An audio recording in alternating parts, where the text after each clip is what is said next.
All right, and it's time. We've got the 4A-North regional finals tonight. The Morrilton Lady Devil Dogs versus the Farmington Lady Cardinals. The Lady Devil Dogs defeated the Gravette Lady Lions last night, and then on Wednesday defeated Prairie Grove. Nope. Defeated Shiloh Christian in the first round. Shiloh Christian, excuse me. Farmington defeated Ozark in the first round, followed by defeating Dardanelle last night in a little bit of a landslide victory, which I'm sure Farmington's gotten a little used to over the past few decades. Now, tonight's really going to be about a battle of styles. I think you've got a team in Farmington that loves to play fast, loves to get possessions, a lot of scores, a lot of mouths to feed, and then you got a Morrilton who plays a little bit more of a slowed down style. Really likes to go inside to Jonna Brockman and really battle. So I think you'll see Morrilton try to limit possessions here and Farmington try to get as many as possible. You'll probably see a lot of that typical full court pressure with that typical 4-minute sub that he likes to do. So, as Morrilton introduces their starters,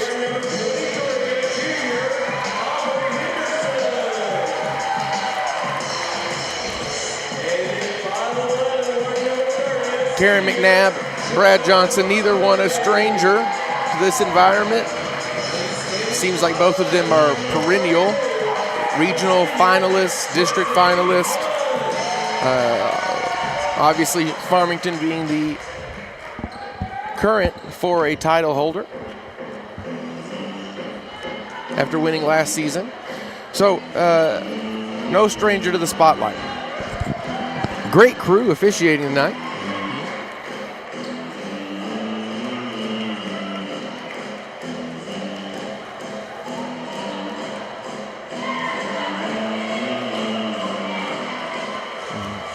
All right, and we're set for the 4A North Regional Final, and Farmington has the tip. Reese Shirey brings it up. London with the ball screen. Probably need to protect the screener a little bit. Shots way short, rebounded by Jennifer Hartman. She's been a rebounding machine this regional tournament so far. My goodness. That pass is a little wide. Nerves obviously going to play a factor here, but both teams, you do have the benefit of both teams here have a 1 and 2 seed. So you can breathe a little bit. You obviously want to win your region, and you want that 1 seed. And both programs are very used to winning. Morrilton, since losing in the first night of the season to Harrison, has rattled off 29 wins in a row before getting to this stage. Farmington with 31 wins and only 2 losses so far. So both as Brave Shear. Boom goes the dynamite from 3 right there. Zoe Bershers, no stranger to basketball. 2 older sisters, 1 at Oklahoma State, 1 at Arkansas Tech. Dogs transition back quickly. Jennifer Hartman. First 3 short. Pretty short. I think the wind caught that one. Dogs, like they have all tournaments, going to sit in the half court in a man-to-man defense while the Cardinals try and bring it up the court and face the pressure. Led by Sophia Warman. Reese Shirey's first 3-pointer is way off to the left. Hartman comes down with the board. See some nerves probably affecting shots from both sides. My goodness. Bump, no call. The Morrilton contingent here looking for a foul is not given. As ball skirts out of bounds. Back to the Devil Dogs. Yeah, I think that's a pretty obvious missed call there. I think you got to give, not sure why we didn't get a call there, but they didn't see it. So we move on. So, nice back cut by Aubrey. Misses the lay-in. Golly. Dogs have had no trouble getting the ball up the court against the pressure, but have had some issues finishing in the front court. Jamira London's 3-point basket is good from the corner. Here comes the pressure. Cardinals are up 6-0 real early. Dogs transition. You're going to have a turnover. Ball knocked loose. A foul on Henderson. Yeah, good call there.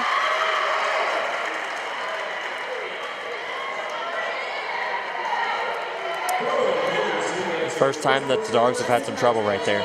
Yeah, I think trouble kind of becomes synonymous with scoring, and as you feel that pressure, it gets tighter and tighter as that lead stretches.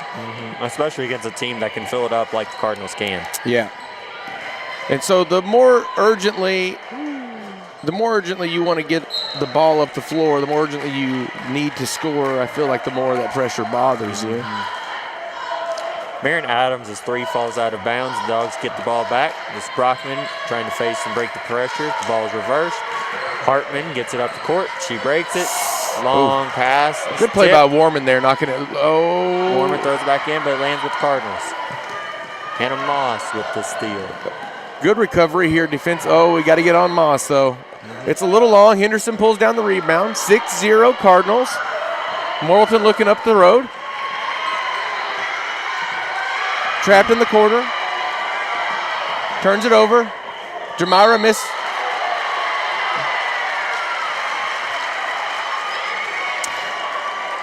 Jamira gets fouled. She's going to go to the line. Hartman's first foul right there.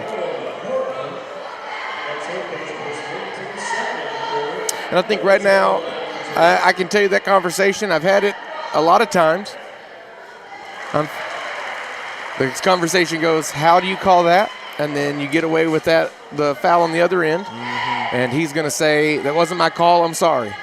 And it doesn't make you feel any better.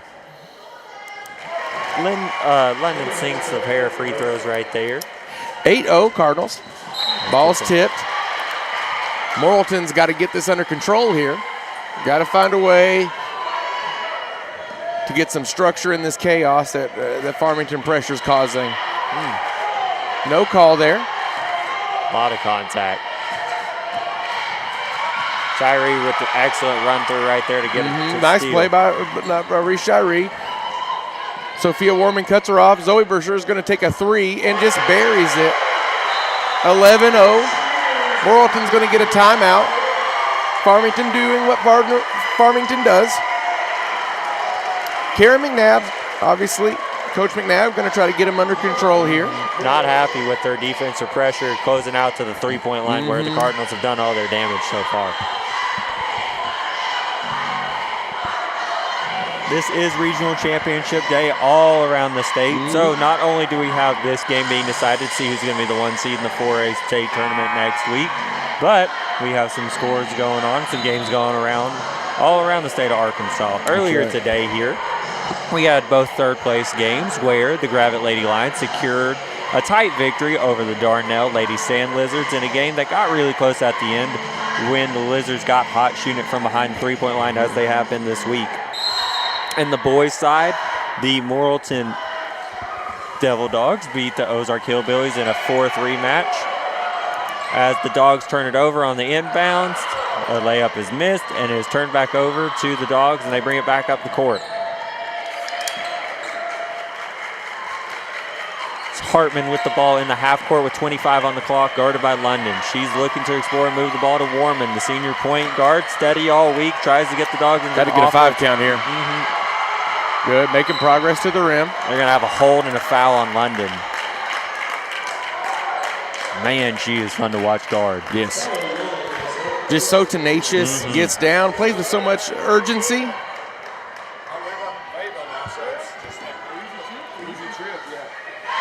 Sophia Warman going to be the trigger man here. Got some action. Brockman slips to the rim. She's not there. Henderson Aubrey Henderson slips it over. Warman, good shot fake. Layup is up and good. And the Dogs are finally on the board. They break that seal. 2-11. 2-11. Farmington. One of the most important baskets tonight. Ooh. Shirey draws a foul on the floor. Going to be on Sophia Warman. All right. There was some contact right there. It looked like it was initiated by Shirey, but she's going to get the benefit of the call right there. Yep. For the hard drive. Ball triggers in. Jamila London unable to track it down. Whoa. The ball can't go back to the baseline if it was tipped. So the referees are going to have a discussion, and they correct their signal. Dogs are going to get the ball here after the correction, facing the diamond pressure from the Cardinals. That's a good call, yeah. Yeah, Coach McNabb trying to talk to her team, telling them, just because not going our way right now doesn't mean we can fall apart, can't still complete plays. We still got to figure out a way to win this game. They've had 6 early turnovers. They need to stop giving the ball and giving extra chances to Farmington. A great hustle. Hartman with the tough board. Good outlet there by Jennifer Hartman. Sophia Warman drives it up the left side, retreat dribbles, comes back up top, back over on the other slot. High post entry. She's got soft touch, Brockman does. Back rim, it falls off. Warman tries to track it down. It's going to be off Reese Shiree. And the Dogs are going to get the ball over in the coffin corner. Game getting a little chippy. See the officials kind of take control of it here. And 2 teams that have won a lot playing for the pride and the respect of being a regional champion. Absolutely. Jennifer Hartman, baseline drive, hammer pass tip by Zoe Burschers. That's going to be out of bounds. Morrilton's ball. 27 seconds here on the shot clock. 3:27 left here in the first quarter of our regional championship game. Casey McCumber going to check in for the Cardinals right here for Jamira London. Farmington going to their big lineup. This is normally where they go trying to eat high-low, trying to eat up some rebounds. Jess Hunt creates some space. Pretty shot from 15. Morrilton fan base here loves that. Lead is down to 7. Reese Shiree pulls up, deep 3 ball off the back of the rim. It is tracked down by Hartman. Another rebound, Hartman. She continues to Give me a bunch of her, my man. She has had an impressive weekend on the glass. My good. She might be Miss Windex this week. I'm telling you. Some contact. Dogs get the ball back after it goes out of bounds. Really important right here if you're Morrilton, and you love having fans here. You love the intensity, you love the passion.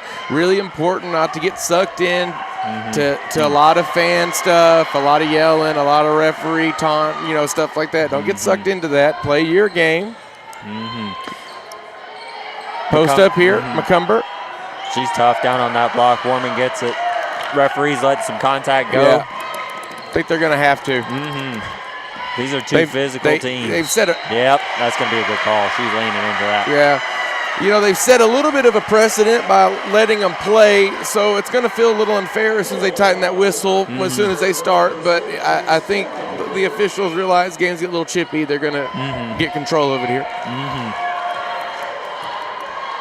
All right. Cardinals going to go to a set here. Moss doesn't want the shot right there. Turns it down. McCumber flashes over. They're trying to get to her on the low block, and Shiree off an elevator. Good take. Good take by Marin. Loose ball. Give me 2 girls down on the floor, tied up. Possession to the Dogs. Jonna Brockman, just such a physical presence. My goodness. That's what the Dogs need to do here. Just be patient, break it on the press. Sophia Warman for 3. She's due. Pretty shot from the senior. All right, Dogs cut it to 4. Down to 4. Cardinals typically back up the court quick. Early post to McCumber. She spins back to her left hand. The post shot up, no good. Ball's tied up with her and Brockman. On the jump ball, Cardinals are going to get this possession. Coach Johnson signaling in a play for his girls underneath. We call that play the wide out double squeeze. It'll be a flat set for the wide out double squeeze. Cardinals don't like the initial action. Throw it in. There's going to be a 5-second call. Coach McNabb had that on her scout sheet. Coach Johnson wants a timeout. The Morrilton fans in Blackhawk Arena stand up and let their girls know they're proud of them for battling back. Yes. It's 11-7 here with 1:42 in the first quarter of our regional final game here at Pea Ridge, Arkansas.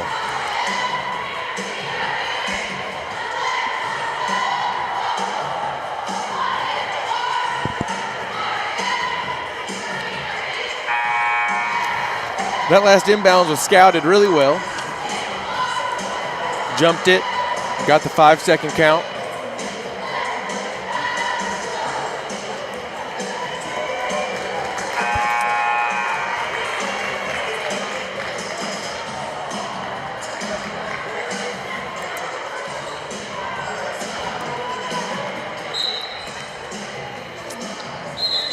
Ooh. Dogs try to trigger it in there real quick as we still got a slick spot over on the court. Player safety, we're going to reset. Cardinals still in the diamond pressure that they have been known to go to so far this season. Brockman gets it on the inner. Reverses to Hartman, who's back to Warman, and she gets into the middle. She gives it back to her senior partner. Hartman dribbles into a three, doesn't want it. Warman shot fake drives, tipped off of Hannah Moss's foot. Dogs going to keep it underneath. 22 on the shot clock. Thumbs up. They're going to run thumbs up here. One of their more successful inbounds. They're going to roll back here. Hartman catches it on the inbound. She goes back to Warman. Ball screen. They've had success. Roll. They want that high-low that they've had a bunch of success with so far this tournament. Henderson goes off the double. Brockman Good gets pass. it. Hunt, nice hands, goes up, nothing there. She fights for a jump, and it's going to stay with the Dogs back underneath. Both teams fighting after the ball like the championship's on the line. This is what winning programs do. They value every possession from the first quarter to the fourth. Absolutely. Inbound here, double stagger away, a little floppy inbound. Warman. The three ball, rattle in, big one. At the buzzer, cuts it to one. Warman not been much of a scorer up to this point so far this week. Good call there. Uh-huh. That's a turnover, Farmington.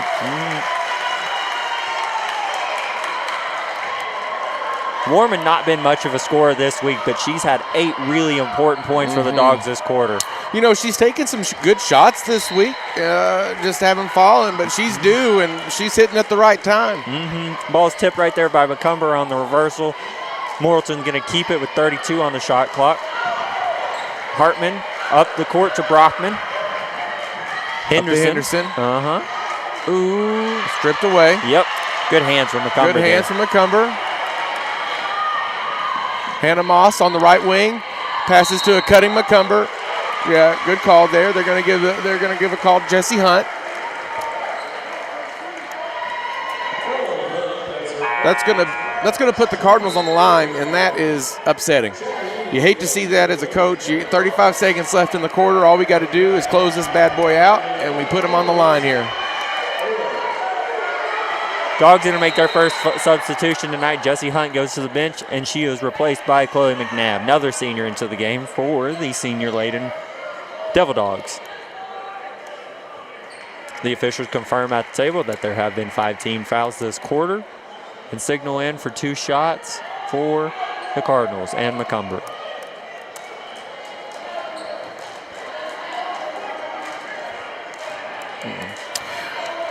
McCumber on the line here. First one's good. 35 seconds left to play in the first quarter. Cardinals up 10-12 with a chance to make it 13 with this free throw. And that one's off left. No good. Jonna Brotman with the board. Morrilton's going to dribble it up the floor. They have a chance here at the last one. Shot clock, game clock, almost identical. Chloe McNabb in the corner. Over Sophia Warman. High post entry.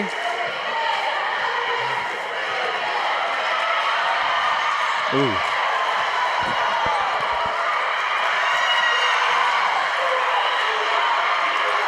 Big Three-pointer for Jonna. No good. No good, and the quarter ends. Morrilton fans really wanting the foul there on that last possession. I think the foul probably would have not done much to benefit the Devil Dogs right there, trying to throw it in off the sideline in such a late clock situation.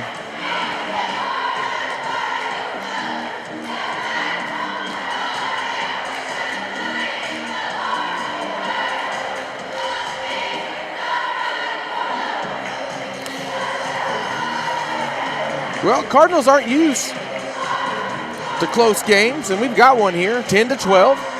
Devil Dogs down 2. Lady Cardinals going to have possession as we begin the second quarter.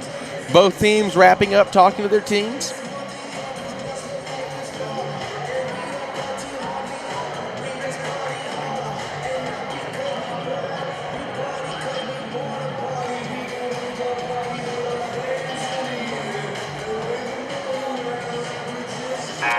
Coming out of the break, it looks like possession is going to belong to the Lady Cardinals as they attack towards the south end of the arena here, towards the Devil Dogs bench.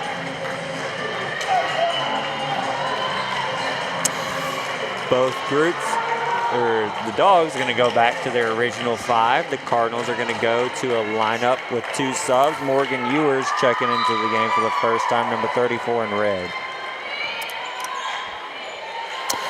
McCumber on the left wing, pops to Ure. Zoe Burscher's in the lane. Morrilton's fans calling for 3 second. There's a great defensive possession from Hartman. I think you'd call that irony. Perhaps. Both teams love to play in the lane. Yes, both they do. teams long post-ups.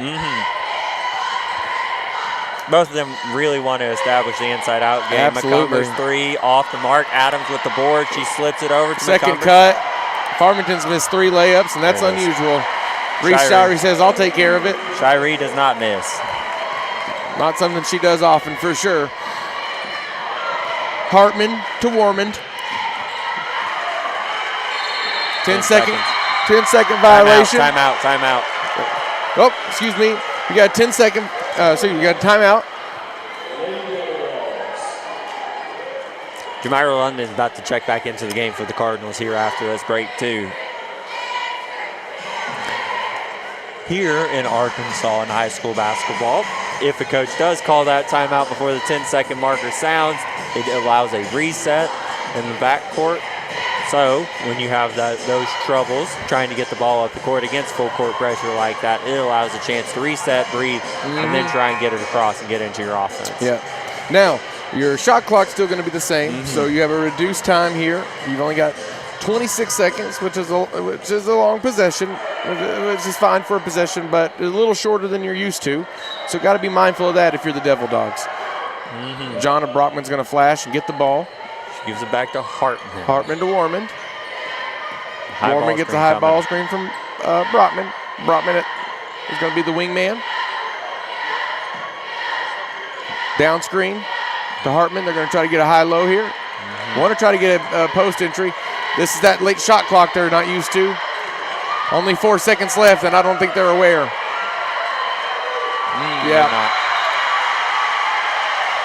Turnovers are killing the Dogs. Yeah. That's their 10th already. Yeah, that's what I was talking about. When you eat possessions like that and you just took 10 seconds off, you're not used to it.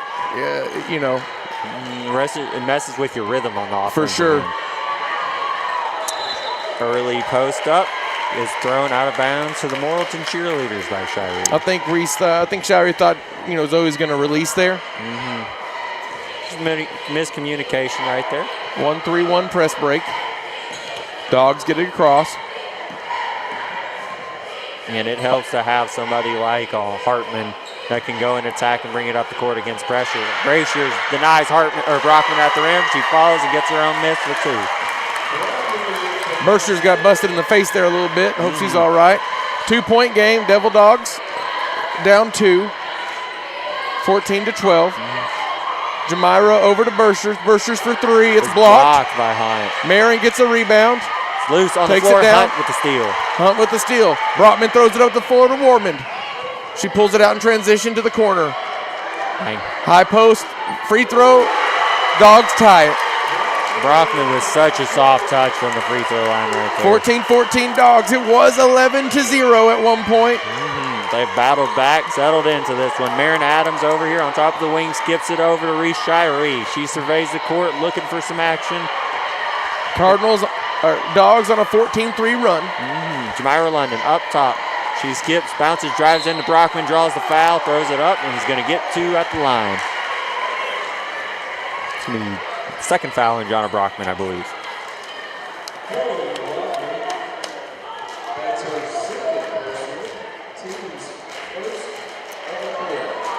Jason McCumber about to check back in. Jamira's first one's good. Zoe Brashear is going to get an earned rest here on the bench, her first of the night, where she's going to get a chance to get some water, catch a breather. London's second free throw up. It's good. Cardinals take the lead back here 16-14. Dogs break the pressure. Sophia Warman dribbles it back up the court. She pulls it out, looks for... She is going to lower her shoulder and be charged with her second foul.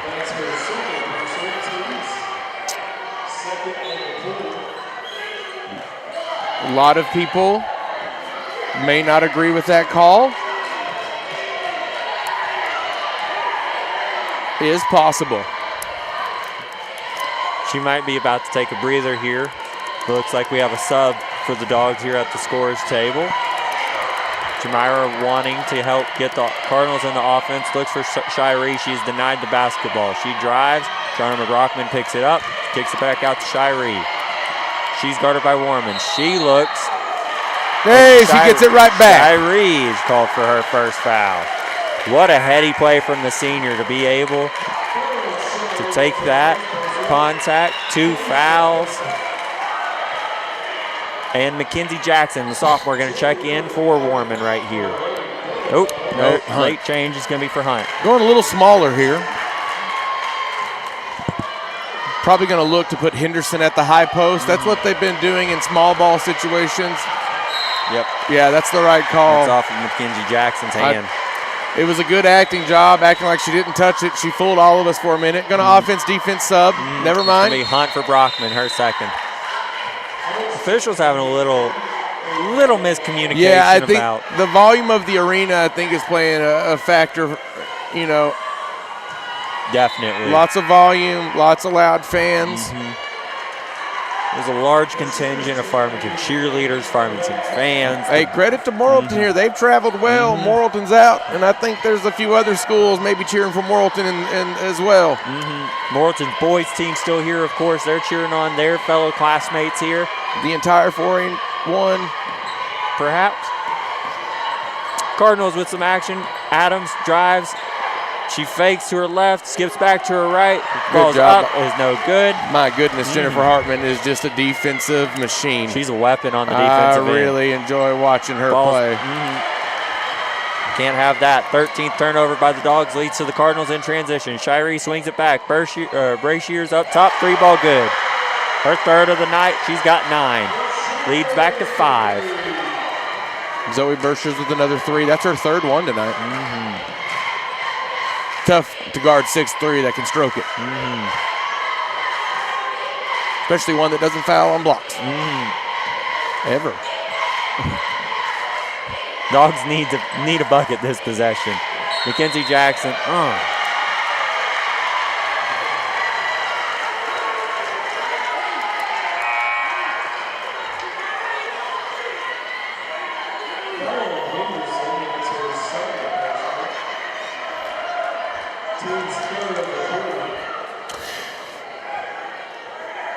That's going to be a legal screen on Aubrey Henderson. It's going to be Cardinals ball.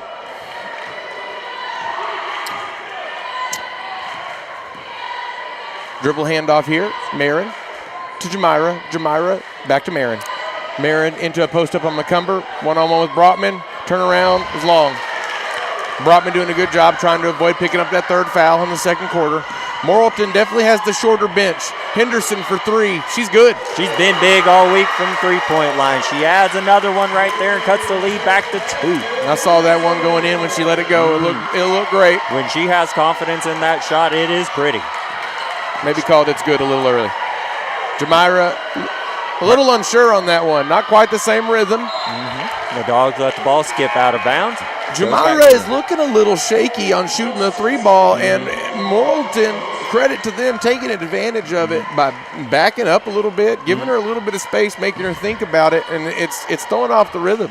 She is so dangerous as a driver that the Dogs have decided that they're going to pick and allow her to shoot it from the outside, play a little more goalie defense, and try and contain that before they do the shot.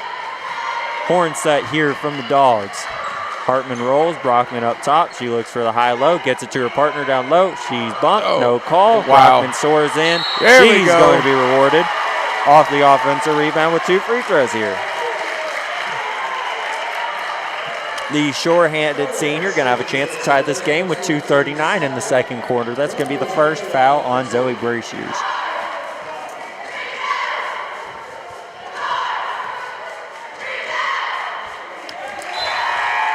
Brockman's first free throw is up, and it was pure through the net. All right, 2.5 minutes left. We got another free throw. This one to tie the game. This is a big one here. Looks like Brockman up and away.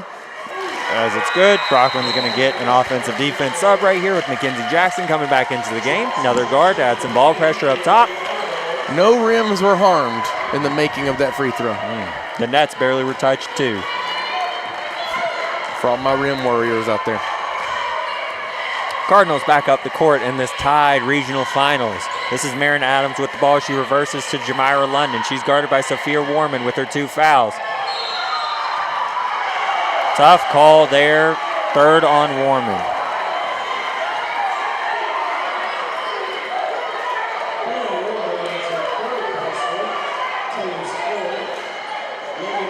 Didn't look like Jamira was in control on that play. Kind of looked like she just jumped in there and threw it up.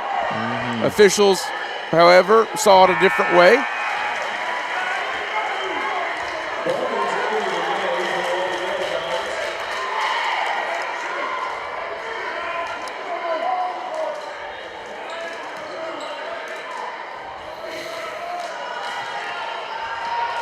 Tough call there for the Dogs. Second free throw is no good off the back of the rim. Jesse Hunt corrals the rebound. Dogs have a chance to take the lead right here. Mackenzie Jackson, the sophomore, dribbling against the pressure, gets it to the senior Hartman. She's pressured up top by London. Man, a lot of physicality, a lot of hand checking going on. Henderson gets it, it's deflected, ball still loose. She goes after it, bumped. Nothing there. Mackenzie Jackson pulls it down off the ball screen from Hunt. Hartman, short. Shot clock is low. 5. Off the front of the rim. Here comes Marin. Cardinals up 1, minute 45 left. Zoe mishandles it, but gets it back. Back up to Jamira. Thinks about it, changes her mind, gets a ball screen. Morrilton fouls one, an illegal screen right there. And I think they would be justified. Some weave action here from the Cardinals. Shiree, 3-ball. Short. Off the front of the rim. Hunt with another board. Tons of credit to Morrilton here defensively, doing a great job. Even in spite of all the fouls, they have been very solid to hold a really good offensive team tonight to 20 points so far in 2 quarters. Definitely not a style of basketball Farmington wants to play. They want to get up and down a little faster. Second foul on Brashears there. Brockman just being a tough cover inside. Yeah, I don't know if she fouled right there. I'm not sure, but she was due for one. She's gotten away with a few. Seemed a little anticipatory from the officials. I don't know what that word means, but I guarantee you, if you said it, it's right. I love the faith that you have in me. Some subs in here. Jamira London going to get a break. Zoe Brashear is going to get a break. Casey McCumber and Morgan Ewer back into the game for the Cardinals. Side box set. They're just going to big dog it in. Hartman get to get to the rim. Oh, I think she was more open than she was expecting to be. Ball's going to stay with the Dogs, though, off the rebound. 56 seconds here in the second quarter. Dogs are going to get a fresh shot clock. They're going to have a chance to get the lead on this possession. Box set. Henderson on the corner. For 3. Ooh, big one. Rattles out. Some entanglement down low. A hold is going to be called on Marin Adams. Jonna Brockman continues to be an animal down low. Jonna Brockman is my hero. And to do all this through 2 fouls. 2 fouls, that's right. Shot clock resets once more. Dogs again underneath. They're now in the bonus for the rest of the way here. Brockman slips, wants it. No, not there. Henderson gets it. She rips and creates some space. Man, just a physical game on the defensive end. There's going to be a foul right there on Hannah Moss. She doesn't believe it. Doesn't agree. Farmington doesn't know they're. It's not that I don't understand their confusion. It seems a little. Hard to say, not inconsistent. You know, you suddenly they're wondering why they can't have two hands on.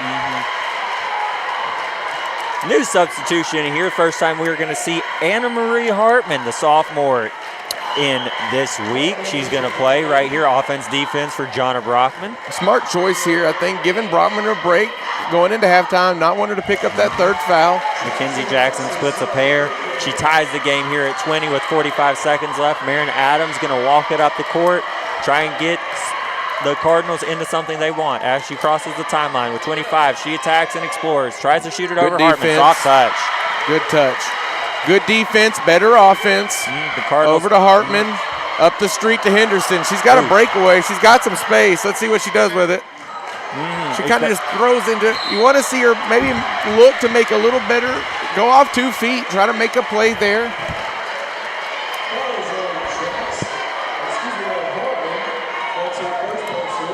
That's going to be Jennifer Hartman's first personal.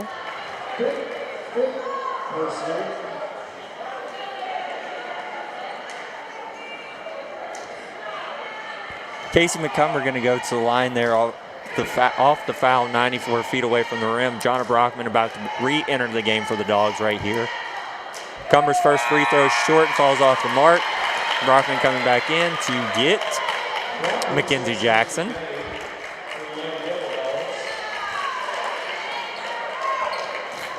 Do not want to pick up a foul here if you are Jonna Brockman.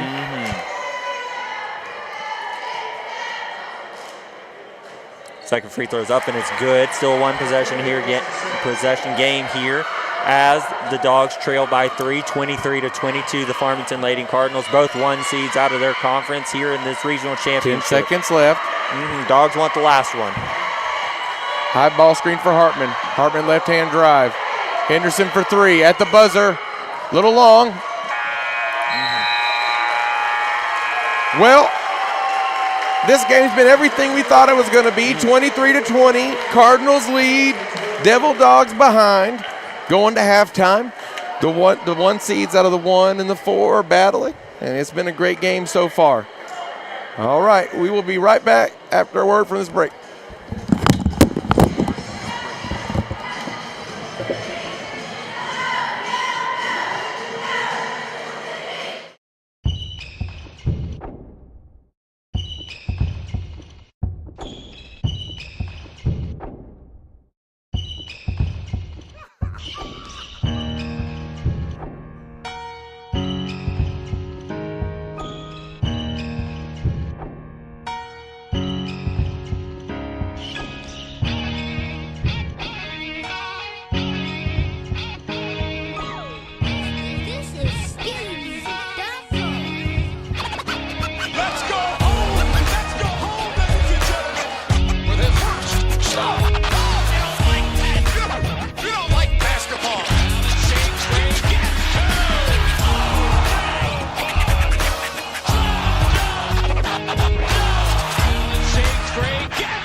finals of the 4A North Regional Tournament.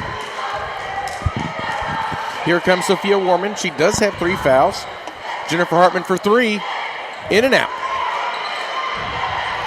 Brockman on the floor for the rebound, tied up. That's going to be Farmington's ball.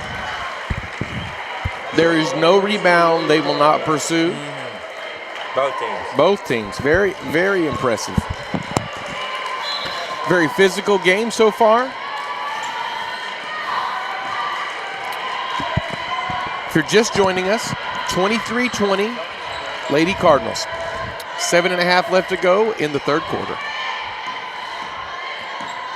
Marin Adams off the double screen. She reverses back to her left hand. She slides into the lane, does not get it. Jamira London battles for the rebound. She gets it to Shiree. Back to her. They pass it back and forth.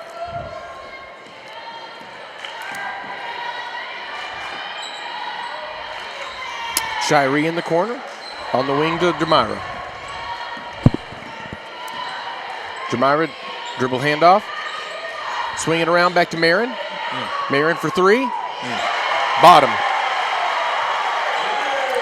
26-20. Cardinals.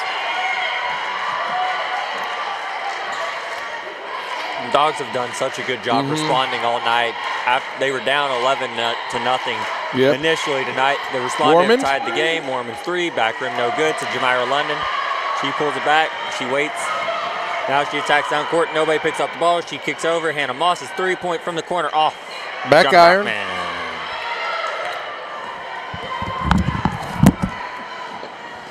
She continues a fantastic performance off the glass. Sophia Warman attacks, doesn't like what she finds. She dribbles it back out. She's guarded by Reese Shiree. 23 on the shot clock right here for the Dogs, trailing by 6. Ball not loose. Got to broke the count. Aubrey Henderson on the wing. Corner ball screen. Post move. Knocked loose by Shiree. Loose ball on the floor, tied up. It's going to go to Morrilton. It's going to be their ball under the rim. Had a couple of those already this quarter.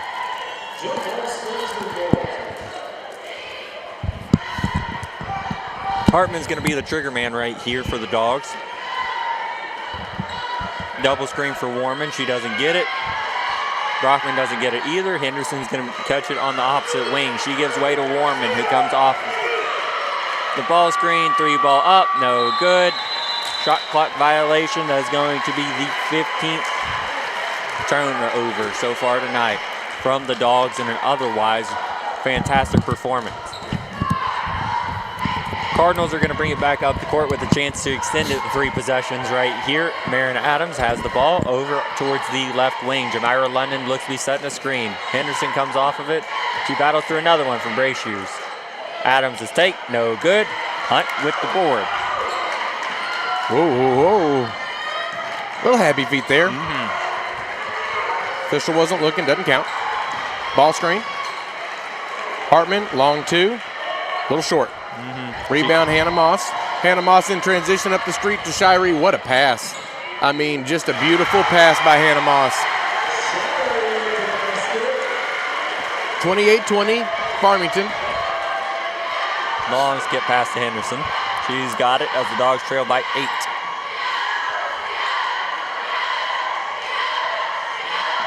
Ball screen. Roll. Looking for the high-low here. Great ball Gives pressure. it to her. Good block by Zoe Bershers. Now going to be a foul. Going to be the 3rd on Bershers. Yep. Brockman's just so tough to knock off her spot when she wants to get to it. 3rd foul for Zoe Bershers. Casey McCumber going to check in for her right here. Not a bad 6 man. You got to feel good to go to 6'3" to 6'2".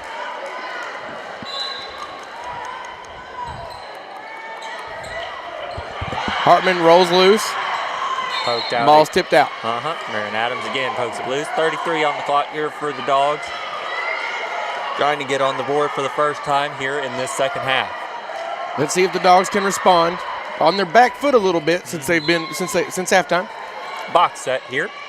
Warman pops. She gets the ball. Brockman posts hard down low. She's going to be fouled by Casey McCumber. 2 quick fouls here from the Cardinals.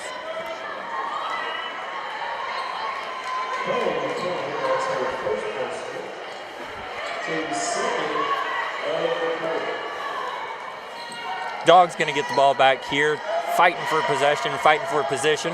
Hartman rips, attacks, her floater's up. It is no good. Casey McCumber comes down with the board.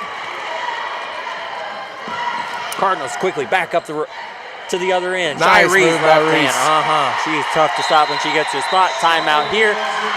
Dogs need one to think it over off the 7-0 run from the Cardinals to get out of halftime. 4:24 here in the third quarter.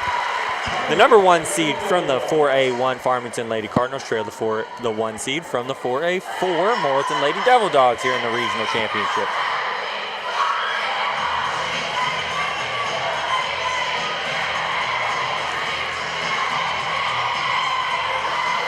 Denver Holt, Farmington's assistant coach, and Zoe Burscher's talking over closely with the official.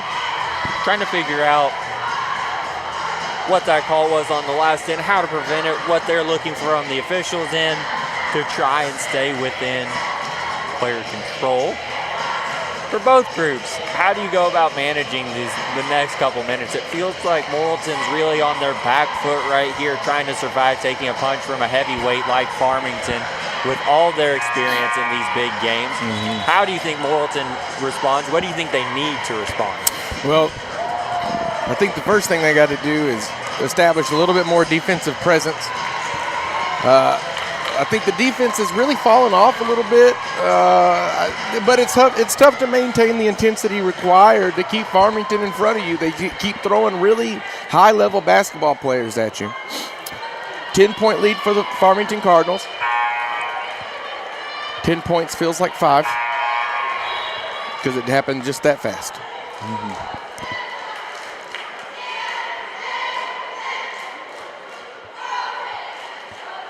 Some disagreement from both coaching staffs on which way the possession arrow should be facing. They've got to figure it out. Pass is tipped away. Aubrey Henderson. She's trying to help Reese Shirey right there. Missed what happened. She's in some pain. Looks like an ankle.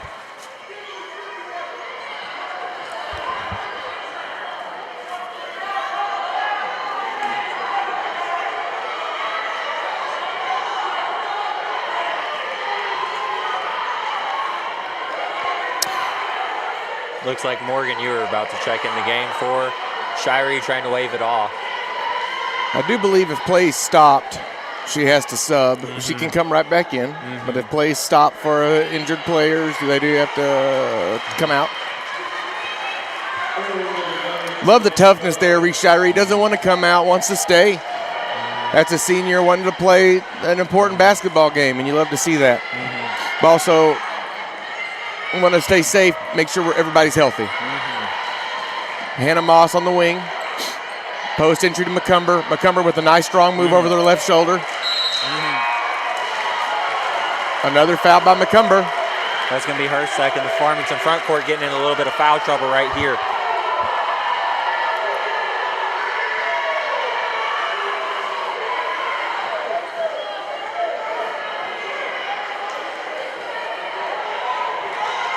Things have gotten chippy here in Blackhawk Arena. Both sides seem unhappy with how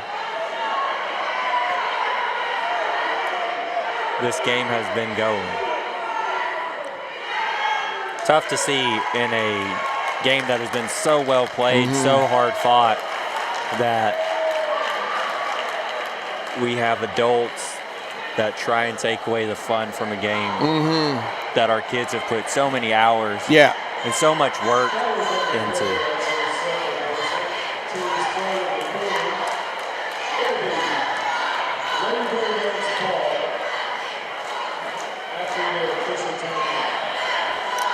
Not sure exactly what happened. Looked like somebody's glasses may have fallen on the floor and broken.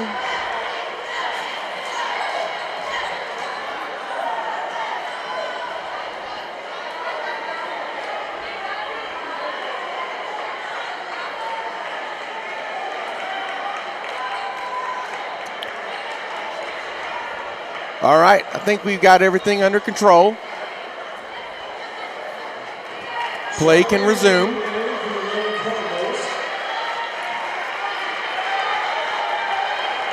Getting back into play here, the Dogs are going to be in a 1-3-1 press break, trying to beat this diamond press that Farmington has given them fits with so far. Sophia Warman gives it back to Hartman, who is the trigger man. Brockman gets it across. She gives way to Henderson. Swings it back to Hartman. Long skip pass. Warman. Ball screened by Hunt. She re-screens, gives it back. Henderson in the corner. Tries to pass it. It's tipped by McCumber. Ball is loose. Both girls go after it. That's got to be a foul by McCumber there, diving at her legs, I think. We're going to call a push on Jonna Brockman. Oh, I missed that.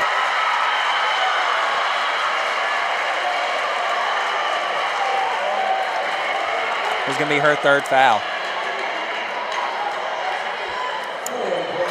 First foul here on Morrilton in this quarter.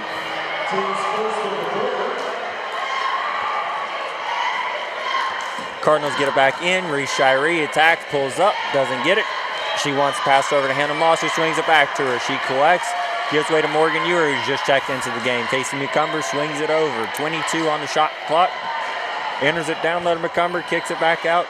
Going inside out to Shirey, to Moss. Dogs have done a really good job guarding this possession so far. McCumber, shot foul by Hart. Looks like she came down up top.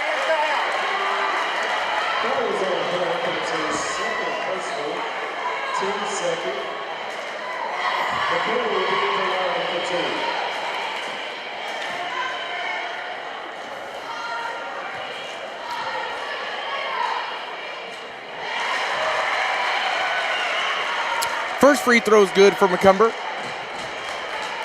11-point lead, Cardinals, 20-31, 3 minutes, 15 seconds left to play.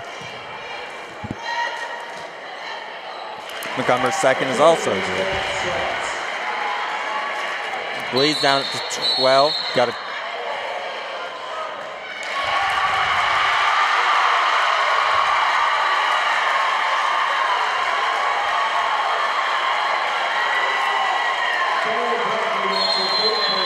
This looked like a push foul by Jonna Brockman.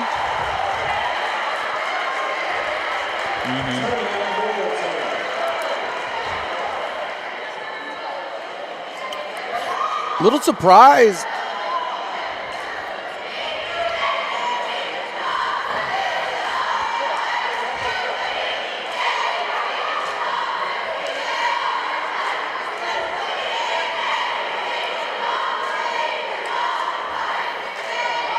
Tommy Kraft talking it over with Carrie McNabb. Coach McNabb was telling me earlier how golden he was on the radio, so I know there's a ton of respect between those two. Love watching them talk it out.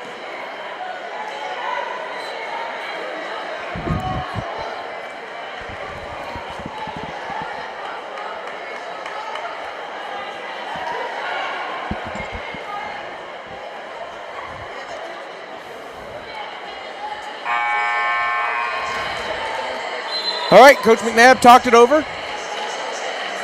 Got a full 1 minute.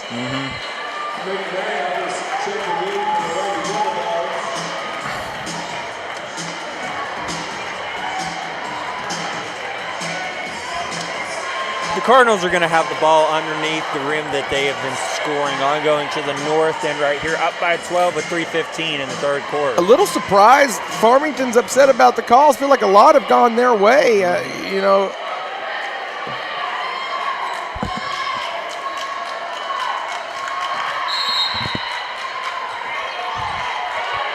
That's how the course of these games go. We're having it the other way.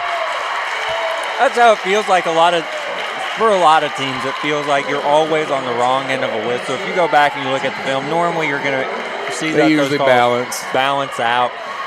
That's why it's really important for these kids, these fans, to help keep their composure and not let this turn into something where it's an implosion.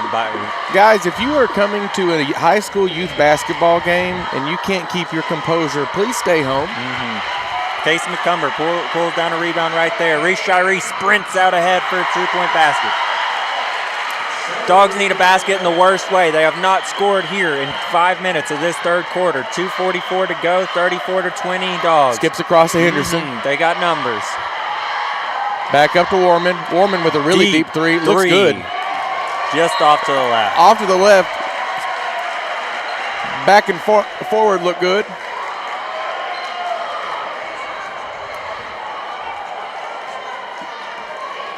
Cardinals going to get a chance to add to this lead. Reese Shiree crosses the timeline with the chance to give the Cardinals an even bigger advantage in this regional final. Hard cut from Mueller. Nothing doing there. Shiree reverses it over to her. Marin Adams attacks on the post up. Looks like she had an extra step, but no call. McCumber with the board. Marin Adams scores it.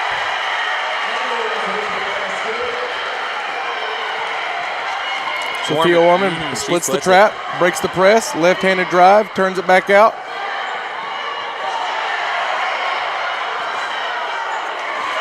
Ball's turned over. Back the other way. Reese Shiree, wonderful handles. One of the more talented players I've seen at her position. Really good.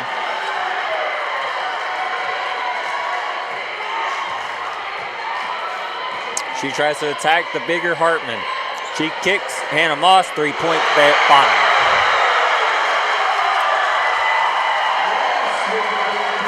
(39-20) Farmington. Here comes Warman. To the middle, over the side. Back down to Henderson on the short corner. She's bumped. It's going to be the fourth foul on McCumber. Jamira London about to check back in. It's going to be two shots here for the Dogs. Chance to get on the board finally. It's a 15 foul.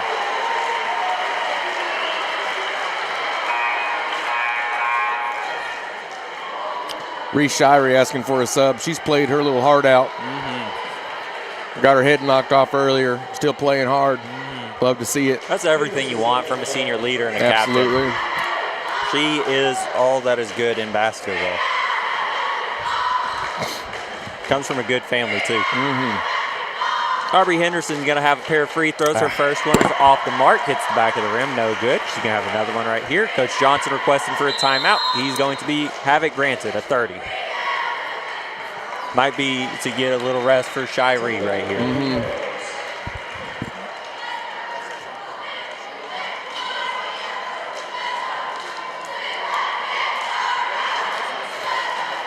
19-point game. You got to wonder how long you keep Brockman on the bench. If you're Morrilton, obviously you don't want her to get a fifth foul, but you can't let this deficit grow anymore. 19 points is a lot in high school basketball. Almost saw a really good comeback earlier. Dardanelle stormed back on Gravette Lady Lions, down as much as 21, cut it to 3, and just couldn't clear that hump there at the end.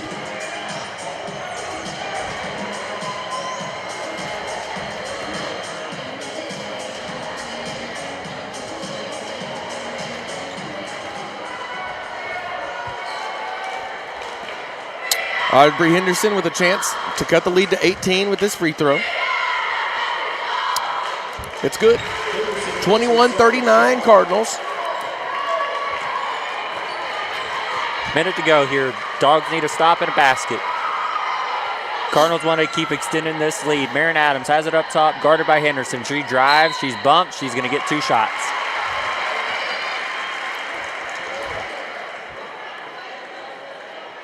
Really rewarding offensive players today, creating contact. And I think that's a little bit of a shift in the game than it's been. I think offensive players have a lot more freedom than they used to initiate contact on drives. Marin Adams taking full advantage of it, knocking down the first free throw.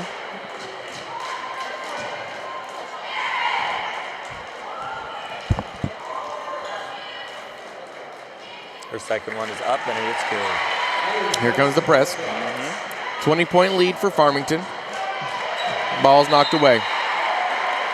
You get a feeling here that this lead has a chance to really explode here if Morrilton doesn't find a way to string together some possessions.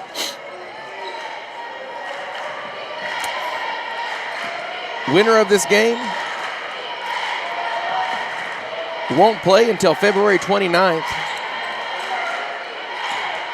Hartman step back, doesn't want the three, swings it over to McNabb. She comes off the ball screen, moves it back, 15 on the shot clock, 35 here to go. Hartman drives, skips it over. It's going to be Warman. Her layup off the front of the rim. Myra London with the board, and the Cardinals have a chance to grow the lead before the quarter end. Reese Shirey up top, swings it over to Morgan Ewer. Back to Adams, over to London. Cardinals moving the ball, 10 seconds here. Ewer, the sniper from three, rattles it home. Money in the bank. That's going to take us to the end of the third quarter. The Cardinals are going to lead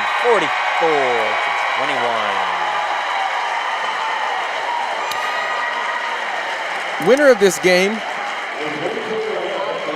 is going to play February 29th, and they'll play the winner of the 3 seed out of the South and the 4 seed out of the East. Loser of this game plays February 27th at 7 p.m. at Farmington. State tournament is hosted by Farmington this year. They feel good about their boys and girls teams both having a chance to win it. Right after this game, we have the Farmington Cardinals and the Subiaco Trojans, and that is going to be a game. It's going to be a barn burner, is what they're telling. I'm excited about that one.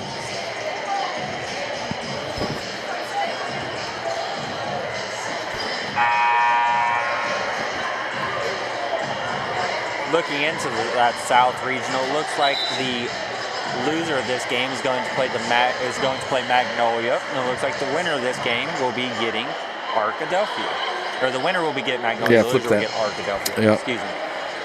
Out of that South region, it looks like tonight's final will be Nashville and the Camden Fairview Cardinals. Nashville has been a wagon to beat this year. Maybe we might be getting that trilogy with them and Farmington, one container. One more time for the tiebreaker. That'll be a good one.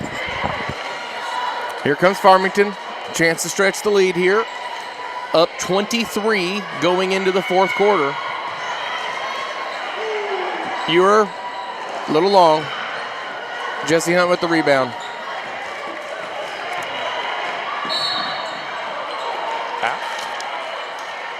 Question mark. Foul there on Marin Adams. Jonna Brotman checking back in. Like I was saying earlier, you can't really wait till deep into the fourth to get Jonna in. You got to get in her. If you're gonna make a run, you got to do it now.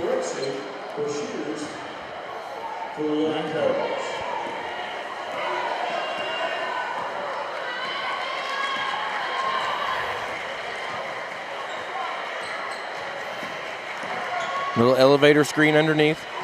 Ball screen by Warman. Over to Henderson. Henderson enters the ball. Just kidding. She swings it back over to Warman. To Hartman for three. Short. Hunt gets the rebound to Henderson at the top of the key. Drives. Ball knocked loose by Jamira.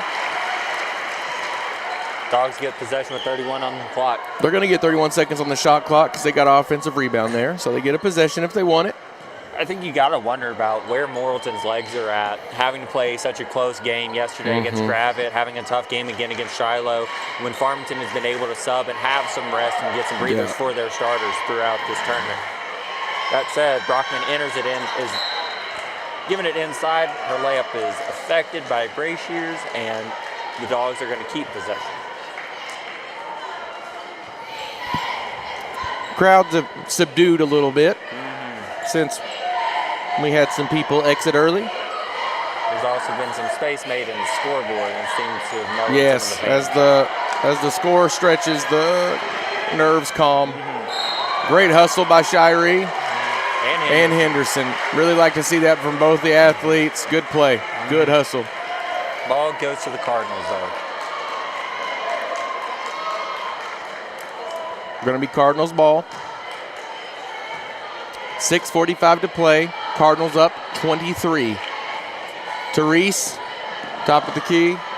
Long two, no good. Hartman with the rebound. Coach McNabb encouraging her players to go faster. They need points in a hurry. Can't be picky about shot selection here. You gotta look for points, and you gotta look now. Brockman doesn't get anything Warman, she wants. dribble in, free throw, no good. Shirey with the rebound.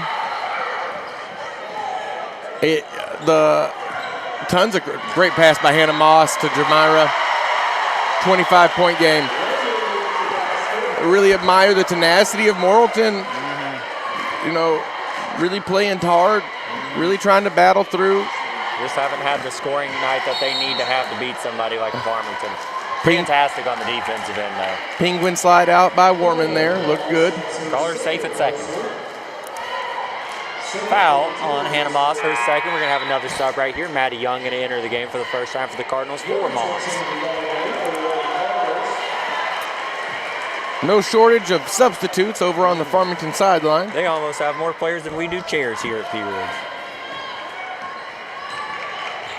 This can be Warman. She drives, doesn't get what she wants. Dogs don't get the high-low like they wanted either right there. Brockman's 17-footer off the mark.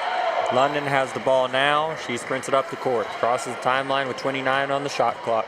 She attacks Brockman. The scoop. No good. Marin Adams She needs to make in. the easy pass there. Bursch is wide open. She's already hit a few today. Rewards your big dog when she's been working down on the other end guard, Jonna Brockman. Absolutely. For all the guards watching this, that's how you keep your five-man happy, engaged in the game. You got to let them eat on the offensive end, too. Jonna Brockman takes it full court. Stride stops, kicking back to Warman. Warman dribbles to the top of the key. Back the other way. Brockman looking for Hunt. Over to Henderson. She's bumped by Maddie Young. That's going to be the third team foul on Farmington. Their fans still disagree with the whistle that's been given tonight.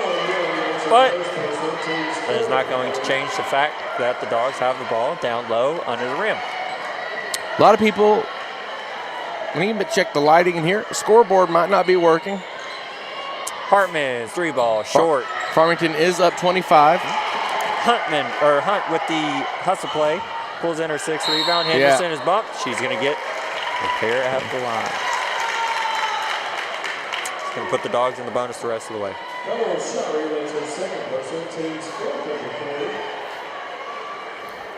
5 minutes left to play. Dogs down 25 here with a chance to make it 24 with Henderson at the line. And it's no good.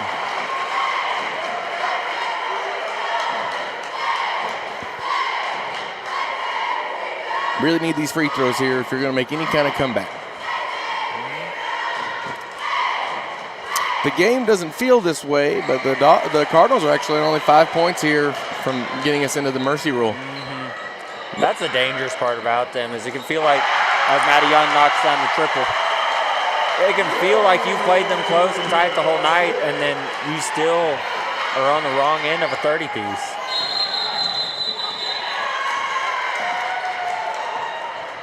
What are we calling here?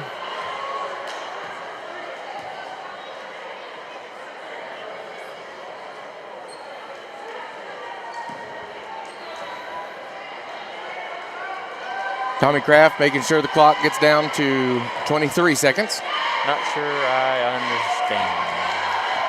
It was a 10-second violation? But the Dogs retain possession. All right. Seems confusion on the court leads to the confusion in the booth. The Dogs trying to get some baskets, though. Jonna Brockman is fouled. Maybe that'll give us time to reset and figure out where we're at. I don't know what's going on, but it is a 28-point Farmington lead with 4.5 minutes left to play. Brockman's been quiet in the scoring column tonight, as have all the Dogs. Yes, 21 points scored for the Dogs this game, and they've missed several free throws. A lot of free throws missed tonight.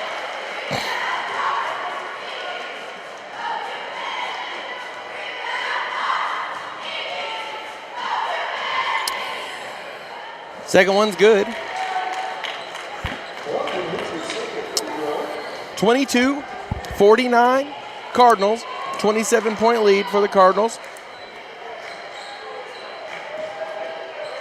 3 here, turns the mercy rule on. Cardinals still looking to drive it. McBurnett into the game for Gray Shears and her 4 fouls. Ball is stuck. The London quick to the rim, extends it to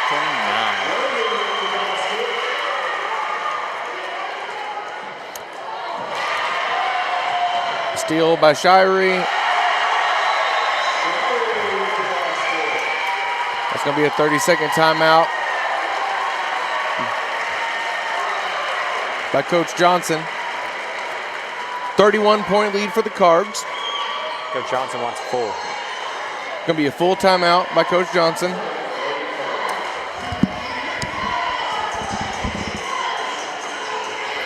I always call my full timeouts up 31. No better time in the world to call it than up 31. Talking it over, wants to talk to his subs, make sure they understand what the game plan is here. Up next, we have the Subiaco Academy Trojans versus the Farmington Cardinals.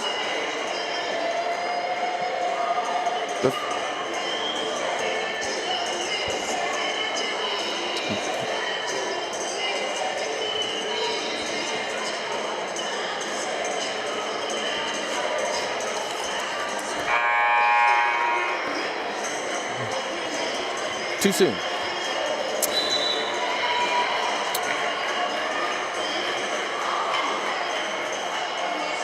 Packed house tonight here at Blackhawk Arena.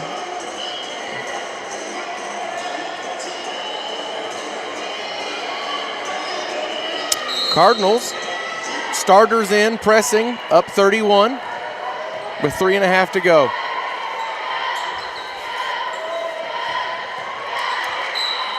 Brockman is bumped. They're not going to call a continuation, though.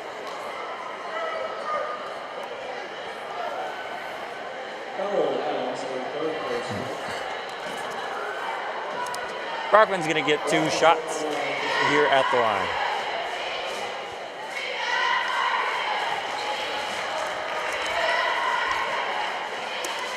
Her first one is good. Clock will run for the remainder of the contest, so there's no error on your screen. Second one, in and out.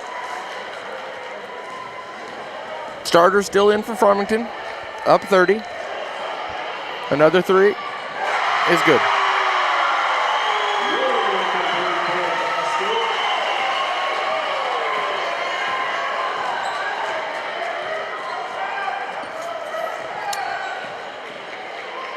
Warman is fouled. She's going to go to the line for 2.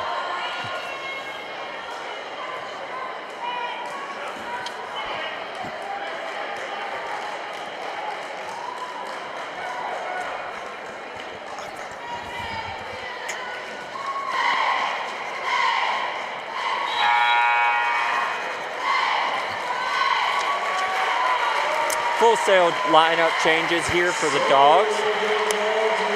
Minus Sophia Warman, who's going to get a break here after this free throw. The Cardinals go in and make some changes here too. For the Dogs, we're going to have number 20 Amberly Stricken into the game. McNabb back into the game as well. Mackenzie Jackson still in. Anna Marie Hartman, and now checking in is Samaya Robbins, who's making her first appearance since the first win over the Shiloh Lady Saints on Wednesday. For the Cardinals, we have, with the ball, is Josie Dillard, number 33. Maddie Young still out there. Morgan Ewer, number 20. Reese Thornton into the game. And Gabby McBurnett, number 11, checks back in. Make sure everybody has a chance to have their name said here on this broadcast. You never know who might be listening. Minute to go here in Blackhawk Arena at Key Ridge, Arkansas. The 1C Lady Cardinals looking to wrap up a regional final victory as we have a foul on an illegal screen by Gabby McBurnett. Dog's going to have a chance to cut this to below 30 with a minute to go. Come back. All right, Dogs ball.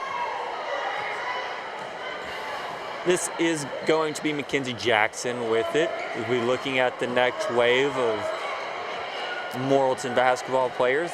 The success coming from this group in the future. Mackenzie Jackson gets it, swings it to Robbins. Robbins' hammered pass.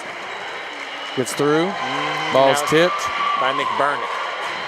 25 on the clock. Maddie Young's going to hold the ball and let the clock expire.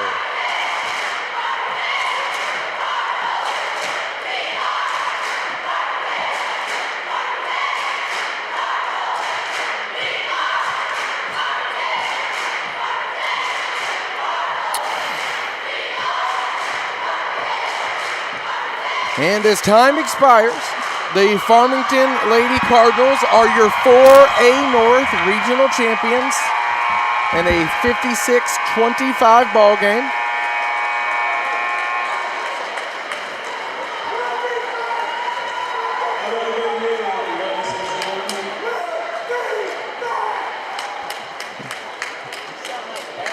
Down. All right, we'll be back after the break.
Welcome back to Blackhawk Arena.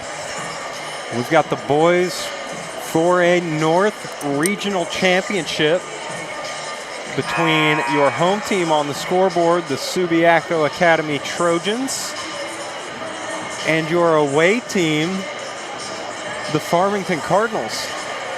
Upset alert from the Northeast as the Pulaski Academy girls defeat Brooklyn in Brooklyn in the 4A East final for the girls.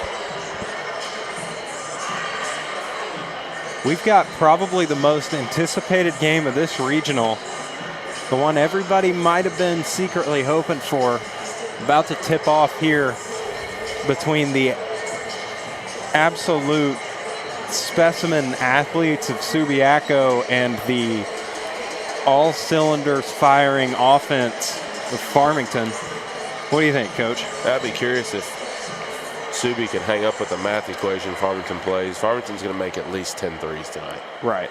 And so can Subi keep pace with that? Do the athletes dial into that scouting report enough to do the things you have to do to beat Farmington? That's the real question. I'd imagine we'll see the same lineup we've seen from Farmington throughout this tournament and throughout most of the year. It'll be Taylor, Krisman, Simpson, Berry, and Teeter. Looks like you're right, Coach. Looks like we have, for Subi, we'll have Eli Roker, Newton, Saunders, Martine, and Wallace. A couple of guys to keep an eye on here tonight. One will be that man right there, Lane Taylor. 3,000 career points, headed to North Texas. Career assist leader in the state of Arkansas. Worth keeping an eye on Mason Simpson's wrist. Took a little spill last night. It's wrapped up right now. We'll see how that plays out.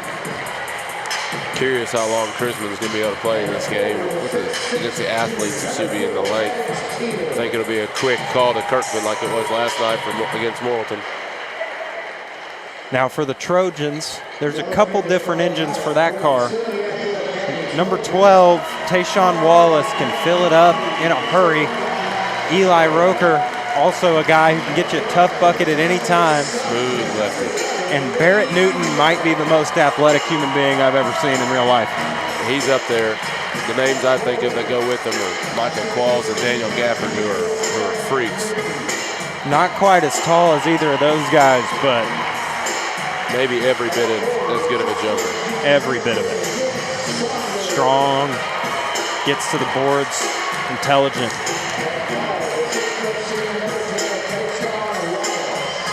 But I think this will come down to how many points Wallace and Roker can manufacture to keep up with this high-powered Farmington offense. I'm curious of how long Newton will be in the game. If he can stay out of foul trouble, he loves to try and go block shots. It'll be a good thing to keep an eye on between him and Jackson Berry, two guys who have found themselves in foul trouble throughout the year. Two teams that are going to play their style no matter who's in front of them. Don't expect a lot of adjustments compared to their previous game plans for either team.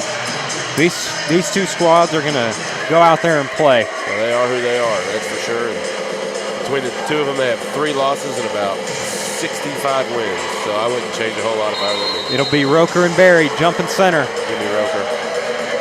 Barry goes up and gets it. Not even close. Lane Taylor with the basketball. Looks like a lob to start here. Farmington loves start the game. Barry's on the backside. Teeter decides not to. It'll come right back to Taylor. Good job by Seem to be Subi sending him back. left. He'll step back going left pretty often. He leaves it short. Here comes Wallace. That ball's in his left hand. You got to be ready for him to pull it and step back at any moment. That's Lee Miller in the game for Subi. Number 11.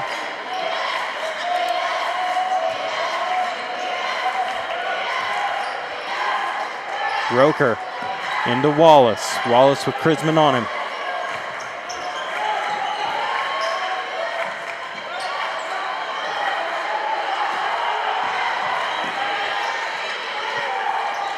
Ooh, that would have been big for Subi to throw that one in motion. Newton can't quite convert. They ran a lot of time off that shot clock there. That seems to be the consensus for how to mess with Farmington, is just to take possessions out of the game. Back door to Taylor, gets hands on it. That looked awkward. That one rolls in. That looked awkward. Taylor has something to say to the official after the play. That'd have been big to be able to take that back door away. Interesting to see the sophomore bringing the ball up for Subi. Here's Wallace, pull up. Good. That is what he does. Taylor's going to relace the shoe, and so is Roker. Couple untied shoes. I think they did it to each other.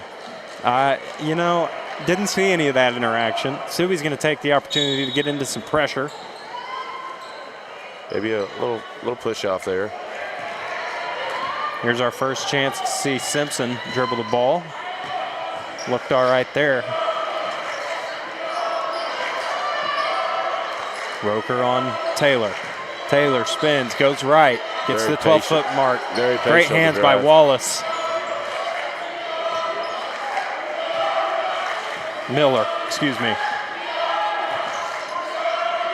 That's a tough shot over that type of athleticism. They're looking to Miller find Newton down the here in lane. transition. Oh, he wanted the lob for the dunk. Newton over the head pass. Right Wallace foot, for three. Great pass by Barrett Newton right there. Tough footwork there from 5-2. 5-2.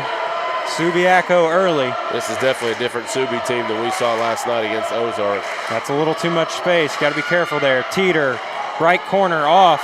He usually loves Blackhawk Arena. Great rebound there by Simpson. Yeah. Can't have those. They'll get Roker with the foul, blocking foul. Let me tell you, the energy in Blackhawk Arena tonight is unrivaled. Both fan bases have showed out and are two of the more passionate fan bases in the state. It is loud in here. Teeter over to Taylor. Taylor goes left. Out to Krisman, bobbles it. Been a lot of tips from Subiaco early. Really taking advantage of that length. Charge? Should be a charge. Hey. Jackson Berry will pick up his first. That is great hustle by Saunders. Saunders takes the charge. He came Never from the a doubt. Opposite elbow. He closed from the opposite elbow all the way to the block to get set. A good play by the junior.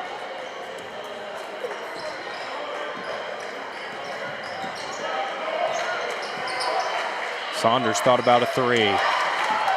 They'll go back to Wallace, back to Saunders. That's Miller with the ball. Here comes Roker, the lefty, goes to work. Tries to get back to that left hand. That's tough. That's a tough one. Newton gets a hold of it. Out to Saunders, doesn't quite fall. Saunders can fill it up from out there. He can really get going. He's a really streaky shooter. That's Krisman, short. Krisman hustles, ball's loose. It'll be Wallace that gets it out of there, going right at Krisman and Barry. Ooh, is this going to be Barry's second? I think they're going to get Krisman. No, he does get Barry for his second foul. That is not good. Coach Taylor's not going to be happy about that one. That's where Krisman, little gamesmanship, might raise his hand, try and volunteer himself for the foul. Taylor doesn't make any move to go get Barry right now. It'll be Kirkman in for Krisman. 6-2. Subiaco, 6-0 run. Farmington becomes a lot harder to guard when Kirkman's on the floor. Let's make that 7-0 run. Roker on Taylor. He'll go left. Loves to that step back. Left. Kirkland thought about a 3.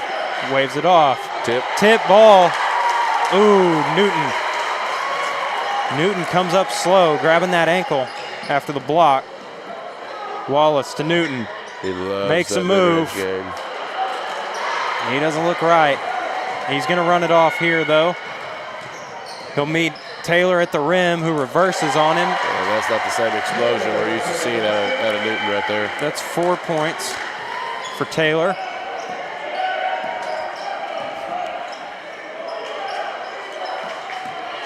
Here's Wallace. Gets right to that same spot he hit that first one from. Shot probably should have been an and one. Great shot. Wallace with all 9 for Subi. Taylor all 4 for Farmington. This is the battle of the stars. Ball's loose. Here comes Roker. Throw it up.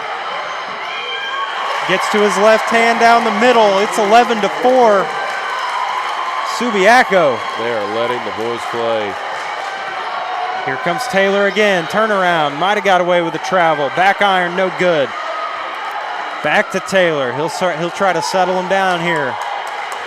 Gets the call from his dad. Doesn't like it. Shakes him off. Gets a different one. It looked like they were trying to get somebody else out there.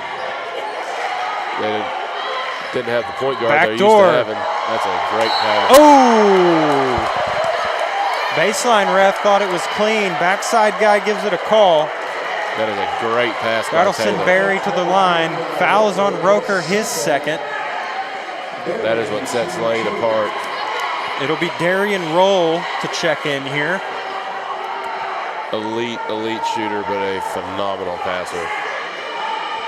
I never understand this. We're shooting 2 free throws. Let's let him shoot the first one. All the time to shoot. Vertical ace. Rolls in for Barry. Roker's going to take a seat with his second foul. 2 fouls is not where he wants to be, but number 20 can really guard for Subi. Be interesting to see which assignment he draws here. Well, you would imagine, especially with Roker going out, that he's going to draw lane. Barry rolls both in. 3-2 zone here for Farmington. It'll be Lee Miller. Subi takes a shooter off the floor. They immediately go zone. That's tough. Long. No tough. Good. It's hard to shoot from that deep right baseline.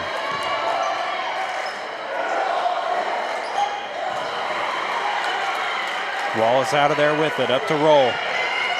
Roll looking down Teeter. Teeter tries to back tap. Doesn't get it.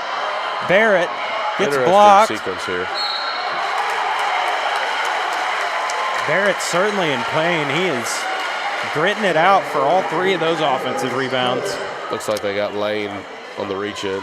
That'll be 1 on Taylor.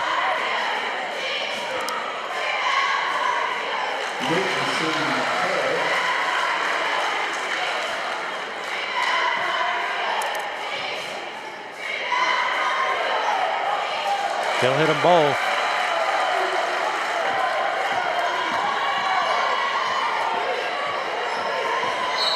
Ooh, they're going to get Lee Miller on the reach there, working on Kirkman. Definitely trying to pressure, speed up this Farmington Cardinals team even more. It is Roll on Taylor. They'll deny the entry. He'll get it anyway. Here comes Taylor. Working towards that left. There's Kirkman in the left corner. He lives there. Just off. That's a tough call. That's going to get the Subi. That's going to get the Subi faithful riled up a bit. A classic baseline here from Farmington. Nick Saunders picks up the foul there. Out to Kirkman again. Into Taylor. Roll does a great job staying down. Tough finish. Didn't see the foul that time either. Taylor will go to the line. They will get Roll for the foul. Definitely dialing back the amount of physicality we're allowing compared to those first couple minutes. Good by Taylor. That'll put him at 7 of the 9 points for the Cards. The younger Roker will step into the game, number 25. It's Lee Miller to bring the ball into the front court. Looks at this 3-2 zone from Farmington. Here's Wallace. Back out Miller.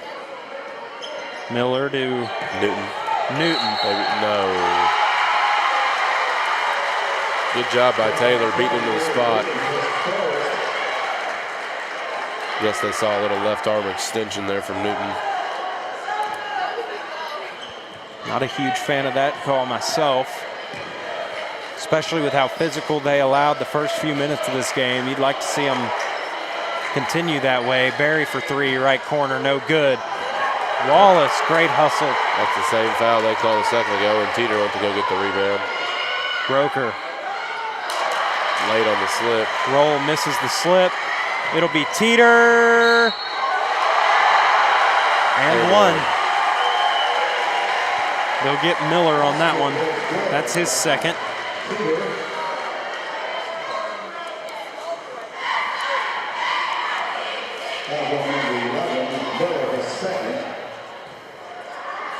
Teeter at the line. Up and good.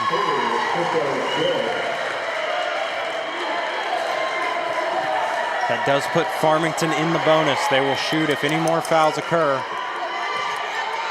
You'd like to think Subi might take this clock down a little bit.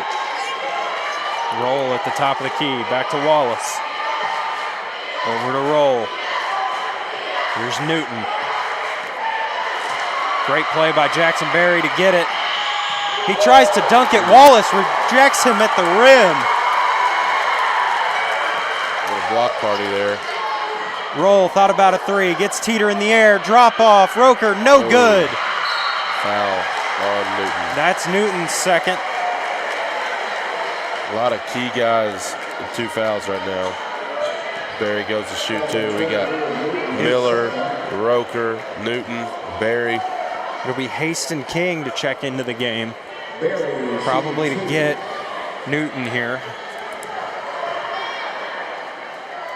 They really needed that.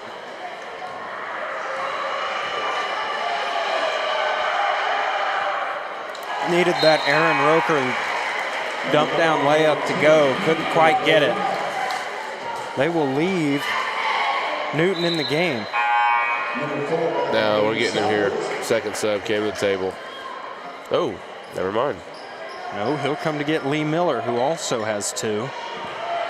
They're going to trust in Newton not to pick up that third. Don't see a lot of players. Barry leaves it short. First missed free throw of the game. Gets the putback.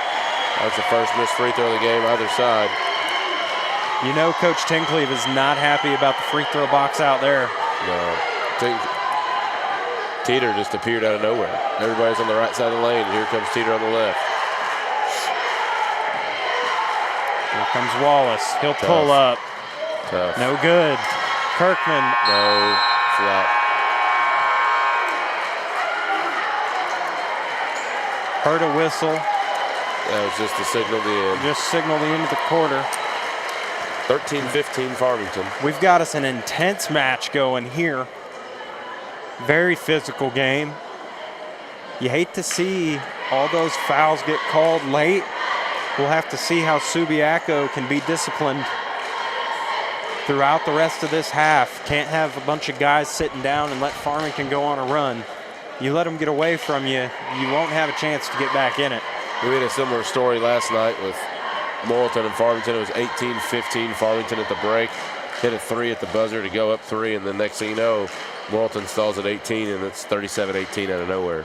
Felt very similar right there with the Teeter play on that offensive rebound. Very similar vibe to that Kirkman 3 from last night, where it might have kick-started the rest of the Cardinals. Taylor with 7. Barry with 3 at the foul line. Teeter with 5. That'll wrap up the scoring for Farmington. Subiaco's gotten 10 from Wallace, 2 from Eli Roker, and 2 from Barrett Newton to round out the scoring for Subiaco. So it has been the senior leaders from both sides, little help from the junior forward from Farmington, and we'll get this second quarter underway. It'll be Roll. Thought about a 3, decides against it. Saunders throws it into Haston King for 2. Roll slaps the floor, ready to go to work. He's a big floor slapper. Shade him left. Challenging him to that step back. They go under the screen. Shoots it over. Newton can't quite get it.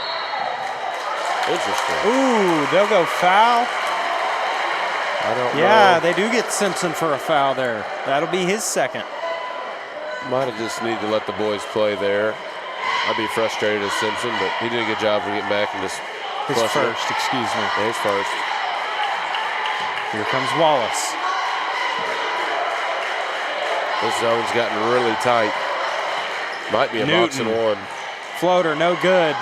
Can't quite get the offensive rebound. It'll be Kirkman to Taylor. Taylor will slow down. Another set here for Farmington.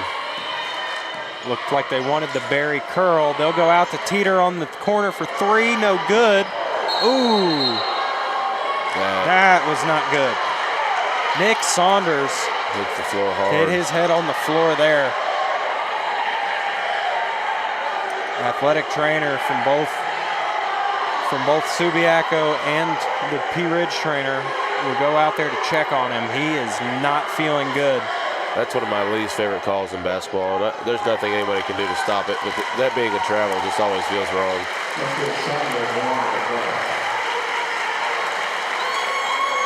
He feels he's up. Hopefully just on those stingers, make sure all your toes work, all 10 fingers work, and then catch your breath and move on. Glad to see him not only standing up, but he was ready to come back into the game. He will have to come out because they stopped play. Aaron Roker will check back into the game. Here's Taylor. Roll on him.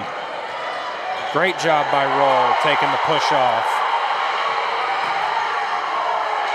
Taylor is frustrated with the look that Roll has given him. It's Kirkman from the corner. Right corner. Makes it. We change corners. 18-15 Cards. Defensively, Subiaco doing an excellent job. Gonna have to find a way to keep pace when those threes do start falling for Farmington. Newton for 3. In and out. Aaron Roker rebound. Back into Newton. Over Taylor. That's a tough shot. Missed He it. usually hits. Newton hits that shot quite a bit. Here comes Taylor. Got Roll right back in front of him. He's giving him a great look. That needs to be on Roll. He's about to get stuck.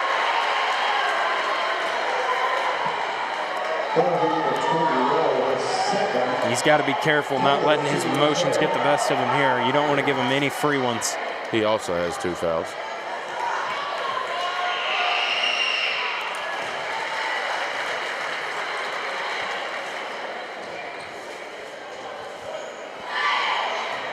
Taylor with his second.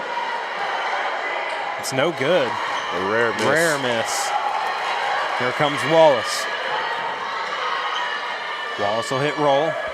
Over to Aaron Roker. Back to Roll. Wallace. Roll, line one up. In there, 3 ball. Subi really needed that bucket. Needed it bad, get the 18 scoring to going 19. again. Roll gonna send him right this time. Perfectly willing to sit in that stance all night long. Aaron Roker gets back cut. They don't like it. Supposed to be another set here for Farmington. A little disorganized. There's Simpson, handoff. Taylor for 3, short. Rolls out. They're gonna get Teeter on that one.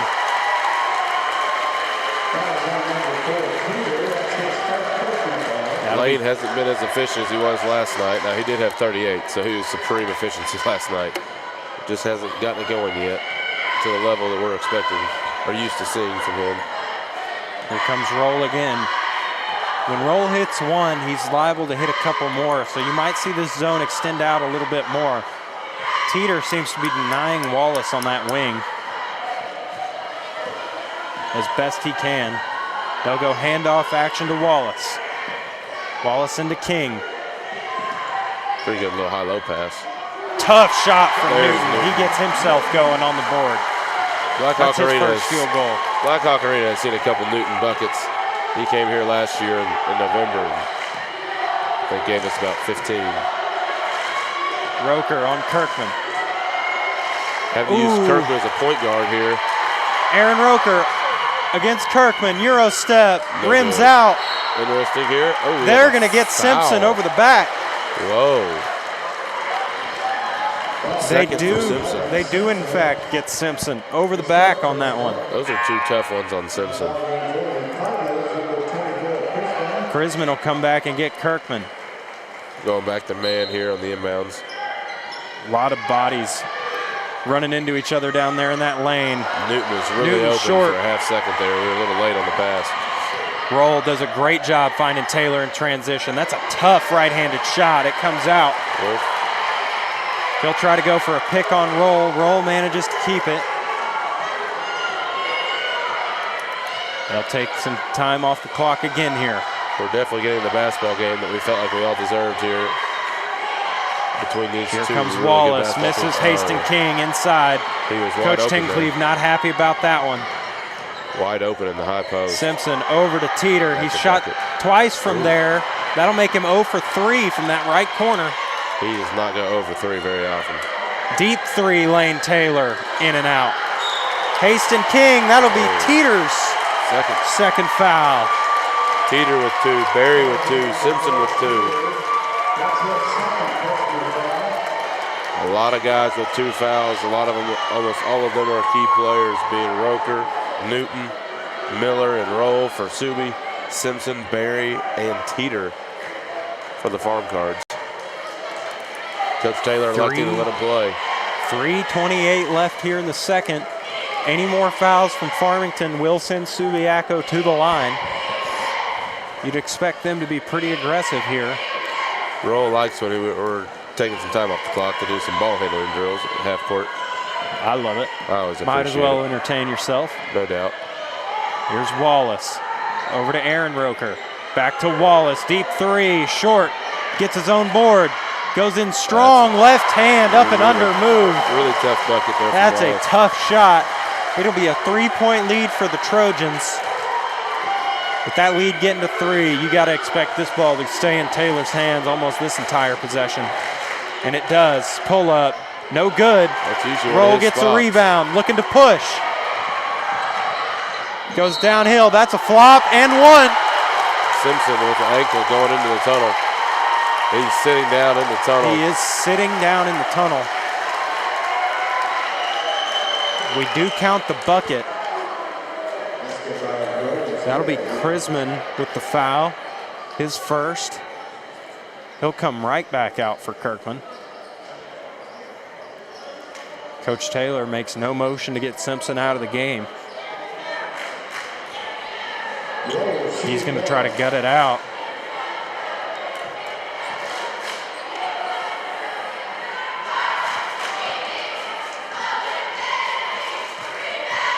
On the same side of his body as that wrist he hurt last night. Off from Roll, rebound King. Back out to Roll for 3. Just off. You'll miss the free throw, maybe hit the 3 is always a weird dynamic to me. Here comes Taylor. Over to Teeter. Finally There you go. breaks the ice from that corner. That gets Teeter up to 8. Back to man. Excuse me, back to 3-2.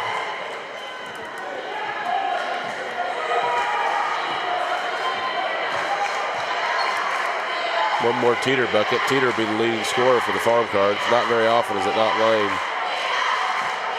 Into King. Good hustle by Barry. Those passes to trying get through there. King have seemed a little sloppy. King off long on the layup. Backside Kirkman for three. You better find that dude in transition. Third Cardinal three. Coach, you think somebody yelled 7 on that play? I know we're wearing headphones. There's a good chance. Here comes Roll. They'll run a few more seconds off the shot clock. Surprised we haven't seen them try to go it. Roll with a nice move, rolls it in there. Not a lot of rolls in Blackhawk Arena like that one. Huge shot from Darian Roll, who has played his tail off here tonight. There's Taylor again. He'll roll that one down in there. He's not going to stay quiet for long. We got ourselves a brand new ball game with 1 minute to go in the half. I almost want to skip halftime with the rhythm these dudes are in. You're not going to see a lot of high school basketball games with this level of efficiency and hard defense. It'll be Roll. Thought about the three, no. Newton for three, short. Gets his own rebound again. Oh, he thought there tried was to go be a over the top to King. King didn't think the same thing. It will be bringing Caleb Cowell into the game. Known for his shooting. Maybe thinking we can get a late last-second shot here on the driving kick. Good to see Nick Saunders back at the table for Subiaco. Glad he's okay. You'd imagine that Farmington's going to take this thing down to about the last second of the shot clock to not give Subi another possession. This is either going to be a corner three for Kirkman, a backside lob to Barry, or a Lane Taylor ISO. Oh, looks like It'll be the Taylor. Doesn't get it. Whoa, what's going on here? Looks like that was an interesting deal. Looks like that was the shot clock that went off. The shot clock and game clock were not synced up. The players were leaving the floor thinking the shot clock was the game clock. Could have been a couple technicals given to both sides, and I guess we just elected to let her ride. Probably a good decision by the officials. I believe the shot clock people thought it was an air ball and that the clock was supposed to stop, but it was not. He did draw some iron on that one, so the shot clock should have reset, and the clock should have kept running. What a game through 16 minutes here. It is 27-27. Exactly what everybody was hoping for here in this final game. No doubt. I do want to shout out our junior high Pea Ridge basketball players doing a great job sweeping the floor, volunteering here in the concession stand this weekend. Great job by them. Let's get a check-in from around the state while we're here. Absolutely. If we can get X to cooperate. Looks like McGee leads Dumas in the 3A-4 region finals by 1. Bergman up big on Boonville at halftime in the 3A Region 1 championship, 42-21. The game we're all keeping an eye on here is the Little Rock Christian and Brooklyn final over in the 4A East. Looks like Christian's up 1 at the end of the first. The loser of this game very well could see the loser of that game in the quarterfinals. That's not great seeding work there. No. To have the two runner-ups playing each other that early, but you're going to see actually the Brooklyn and Little Rock Christian could very well see each other in the semis as well, which is a very interesting matchup. The East and the North very much intertwined as this state tournament gets ready to get underway next week. No doubt. Morrilton will draw the loser of Little Rock Christian and Brooklyn in their first round matchup, and then I actually was mistaken. The loser of our game will draw the winner of the 4A East Regional in the quarterfinals after they play Warren. We're going to take a break here in the next couple minutes. We'll be back in about 5 minutes.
update from around the state.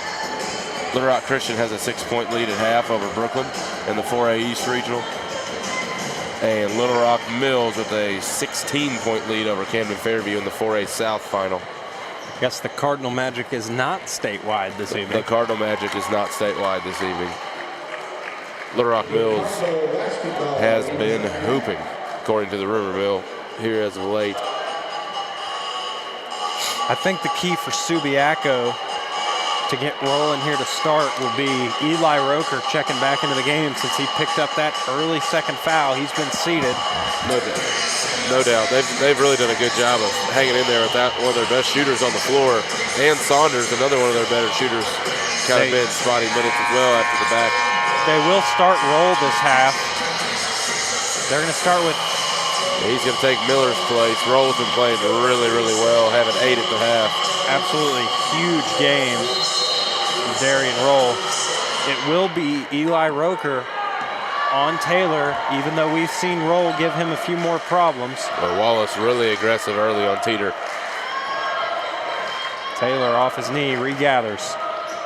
This is where Subi's tough. Here we they go. Can switch a lot of guys. Roll wants the ball more than everybody else. Goes to that left hand, back to the right. Tough finish. He shot out of a cannon. Man, he's fast. Subi's switchability is going to be a problem for a lot of people here in the next week. Taylor tries to go to the bank shot. No, Barry rebound, left hand good. There's the Barry bucket we've been waiting on. You got to keep him off the glass. He makes a living over there. Now Roll slow it back down. As much speed as we saw him demonstrate about 15 seconds ago, he put it all away to run this possession right here. Already a minute gone here in the third. Subi's done a good job being patient. Newton needs to get out of the lane. Boy, he said, oh, they're going to call that on the floor. He's lucky it wasn't a 3-second call. He was in there for potentially 7 seconds. That's an interesting string of events there. It'll be Simpson's third. Be Subiaco ball here. Just over a minute gone here in the third. Goes long. Roker goes and corrals it. Here's Wallace. Tried to go into Newton. That's going to be 4 on Simpson. Not happy with that one. He has played every meaningful minute here in the regional. And he's going to stay out there. Still no move to go get him from Coach Taylor. Very capable players on the bench for Farmington. Newton goes left, tries to bank it in. Wallace, big rebound. Got him in the corner, doesn't go to him. Go right at Here's Simpson. Roker. Roll for 3. Two shot fakes on Kirkman. Too much. No. Ooh, and Barry's third. They'll get Barry on his third. Those are 3 bad fouls for Farmington right there. Another unhappy Farmington Cardinal there. Jackson Barry was not delighted with that call, to say the least. No, the former favorite Bulldog did not enjoy that call at all. Taylor trying to rally the troops at the free throw line. You'd think Subi would look to attack Simpson here and either make him make a decision. Do you want to pick up foul number 5, or do you want to let me shoot a wide open layup? Eli Roker hits the first free throw. Bit unorthodox. He shoots from about a foot behind the free throw line. He'll make both. You don't question it when it goes in. Never. They don't ask how, they ask how many. Yeah, exactly. Shoot it from the elbow for all I care. Ooh. Roll got under the basket and flopped. Yeah. Took it on the side. He'll take a block foul there. Fell early, took it on the shoulder, a little too deep. Here's Barry to the line. Here's that substitution for Simpson we've been waiting on. Sophomore Ethan Kennedy. Ethan Kennedy played some minutes last night. Not his first minutes of this regional. They love throwing him on the block. Definitely his first meaningful minutes. Third foul on Roll. I'd be interested to know how many minutes Kennedy had played this year while they were trailing in a basketball game. I'm going to say very few. Also, very few minutes they have been trailing. Yeah, that's exactly right. I don't believe he played against Harbor or Benton. The 2 losses for the Cardinals. Here comes Roll. They'll take a screen from Roker. Wallace, corner 3. Out. Wow. Big rebound. Newton and one. There's that athleticism. Looks like he's walked off whatever he did to his ankle earlier in the game. He was back up there where he's been all year with his head in the clouds. Young sophomore with the foul. Newton's and then gives up free the free throw, throw no box good. out. Subi can't convert. Newton gets fires. another offensive rebound. Here comes Chrisman into the game. Try to help with the rebounding. Kennedy giving up that free throw rebound. Oh! A little elbow contact. I don't have a lot of nice things to say about that call. 2 on Saunders. It feels like everybody's got 2 at this point. Here comes Taylor to the line. 2 for 3 tonight from the stripe. Could be big for him to see a couple go through the net here. Ooh. It's been a minute. Griswold will get the sophomore. Going small here. We haven't seen this lineup from Farmington very often. Barry, the only forward. Maddox Teeter will play the 4.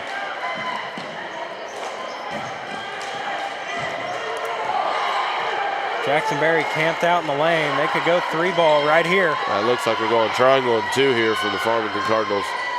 Here's Eli Roker. Good on the turnaround. Another tough bucket. He'll be right back to pick up Taylor. Ozark saw a couple of those last week when they were in Clarksville. He took over for a stretch there where he was hitting turnaround after turnaround after turnaround. Saunders on Chrisman. Let's Throws go the hammer pass. That's a good call. Oh, a foul call there. Hammer pass. He couldn't even get it up. Looked like an arm bar on the wrist. That'll be Saunders' third. 2 quick ones for Saunders. Looks like we're going to double Taylor, a little sandwich action. He's known to back cut and split these. Did a good job not allowing him to. He's thinking about this shot. He'll get to his floater. Don't see Leaves him it off short 1 foot again. very often.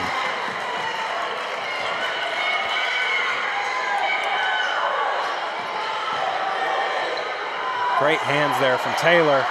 Roll ends up with it. Euro step. Kick out. Saunders. Floater. No good. Roker rebound. Good. Good right hand finish, too, from the lefty. We're going to get a full timeout here from Coach Taylor. That's the first time out of the game for either team.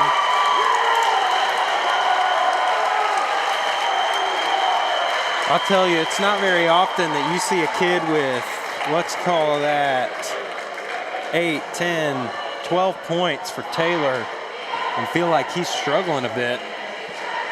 But he has just not quite been his normal self with the shot making so far this evening. A player this good is not going to be held at bay very long. That's why it's so important for Subi to continue this run as long as they can, because Taylor will get going at some point. It is inevitable. Yeah, there's no doubt about it. Shout out Dalton Pallarino, County Line Indians up 8 over to the new school. All-time great human. I actually think that's a typo. I believe they're playing Ozark Catholic tonight, but the tweet says the new school. The new school got 3rd in that regional.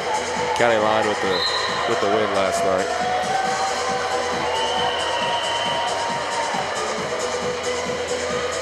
It'll be the same super athletic lineup for Subiaco. Finding a lot of money to be made on the offensive glass in this game. Yeah, Simpson not being in right now is really hurting the Cardinals. They're used to having all those 6'5" bodies in there. Even Kirkman in there at 6'2" is the second shortest. Roker working on Taylor. Taylor pull up, right side, there it is. Now you gotta be careful. One's all it takes. It's a 5-point lead for Subiaco. Back to the 3-2 out of the triangle and 2. Putting Kirkman and Chrisman on that back line. Be curious if Newton can take advantage back there. He's got to pay attention to how long he's in the lane for. They need to throw it to him. Gets it there. Yeah, they're going to go double. There's Wallace. Out to Saunders. A lot of contact. Hit by Barry. Great hustle. They're going to call. They're going to call travel on Roker. That's unfortunate. Coach Tinkley did not like that one.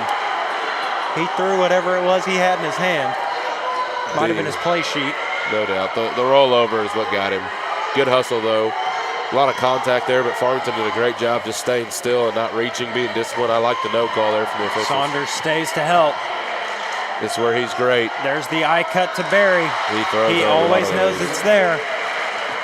Lead down to 3 for the Trojans. Barry up to 8. It'll be Wallace looking at this 3-2 again. They've got Roker in that high post. He'll flash out. Screen from Saunders. I like the ball screen. Looks like he lost the ball maybe, or a bad bounce pass. Saunders, great pass to Roker.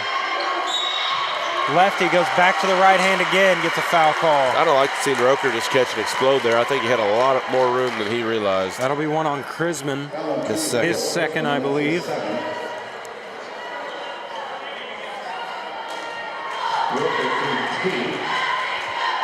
Two for 2 so far in the game for Roker. Dumas with the charge in the third quarter to take a 7-point lead. He'll make his second, or his first, to make him 3 for 3. I feel like we've had a lot of long third quarters today in Blackhawk Arena. Surely. We are over halfway through this third quarter tonight. 5-point lead again for the Trojans. Came into the half tied. Taylor, left wing. Loves the baseline. Great shot. Does most of his work from the right baseline, but he's no stranger to either. Here's Roll over to Roker. Got to be careful with that lazy bounce pass. Roll thought about a 3. Back to Roker. He'll spin past Taylor, who gets him on the back tap. Here comes Lane. No call on either side. Teeter, no good, short. Taylor ends up with the ball again. Out to Teeter. Hits the little 4-foot float shot. I like that no call there. We've let them play. We've let them play all night. Subiaco faithful, not as much of a fan. Here comes Roll. We're looking to ball screen Taylor here. Who are they going to get that on? They get Krisman. That's his that third. will send Subiaco to the line. I thought we were going to get Teeter. We'll see the starter Lee Miller check into the game here. Here in a second.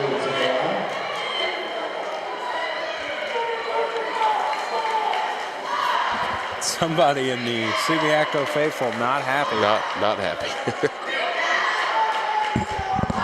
Saunders will miss the first. Really important to make every chance they get here. Yeah, Roll going to get a breather here. He's going to be important down the stretch. I was going to say, you got to think he'll close. They'll take their lumps if they have to right here. It's good to get him out. He's got 3 fouls. We don't need him picking up a 4. Jackson Berry gets away with a hook on. Yeah, looked like the Mekhi Mitchell Barrett Newton type of deal. And then they will immediately get Roker on Taylor. That's their 4th of the quarter. That is Roker's 3rd. He's got to be disciplined here. Can't pick up that 4th. Back screen from Kirkman, looking to get it to Taylor again. Goes to Barry. Barry will bring it out. Here to Taylor. He'll look to get to that baseline again. Spins back middle. Gets to the lane and finishes. That is what he does. He is fired up. There's some of that Lane Taylor energy that he is known for. Yeah, he has it flowing through his veins. Saunders and Krisman in a bit of a shoving match. Timeout. Tinkley is going to call a timeout here, probably a good call there. Probably to calm down Saunders. It's a 1-point lead for Farmington, 41-42. Let's take a quick check around here. We got Bergman up big still in Boonville, 61-39. Not a whole lot of scores coming in here. Long third quarters, theme of the night. Shout out Bigelow for Coach Anderson here, up 10 in their regional final over Cutter Morningstar. Shout out to the Bigelow Panthers. My first internship over there in Bigelow. With the Lady Panthers. The Lady Panthers. Well, the boys are looking to maybe go on a repeat as they go try to win that regional. One of the bigger upsets of the week, the England boys getting sent home in the 2A. We're back here. Here comes Roker. Thought about a 3. Out to Wallace. Miller brings the ball back up top. A lot of interchanging parts here for the Trojans. Saunders for 3. Bottoms. That's a great look right there. at the shot clock buzzer. That's a huge shot for Saunders. Don't get those kind of looks off of a 2 on the clock. Did a good job just flashing Pull around. up, Lane Taylor, good. It was a matter of time before he laced one up. There's the right wing 3 from Lane Taylor. He was about 2 steps out. He'll be shooting from there next year. That's that college line. That's about where it is. Coach Taylor jumping up and down, trying to get the troops going. You got a little shuffle in the zone, too. We got Barry now in the back line with Kirkman up on the top, playing a wing. Here comes Roker. Left hand, no good. Gets his own board. Out to Wallace for 3. It's been a minute since we heard from him. It was only a matter of time. He's too good of a player to stay silent for long. Here comes Taylor. Roker need to be really cautious not to pick up his 4th right here. 30 seconds to go in the quarter. Taylor will be content to dribble this one out and take the last shot. Very similar to the situation we saw in the first half. Watch out for this corner 3 here from Kirkman. Miller kind of spying here. Lane has seen this all his life. Here it goes. Wallace to Barry. Barry finishes. Or dump down. Wallace looks to get the half-court shot up, doesn't get it there. Gave it a ride anyway. We got a tie ball game still. We're gonna play 8 more minutes of basketball like it's brand new. You don't see a whole lot of 20-point quarters where they tie. At 20. That's as good an 8 minutes of basketball as you're gonna see at this level. 2 teams playing their tails off, fighting for everything they're getting, making tough shots, great passes, hard-nosed defense. Really anxious to see this 4A East 3rd quarter score. We will see Simpson check back into the game. He's definitely hobbled. We'll have to see if that has any effect.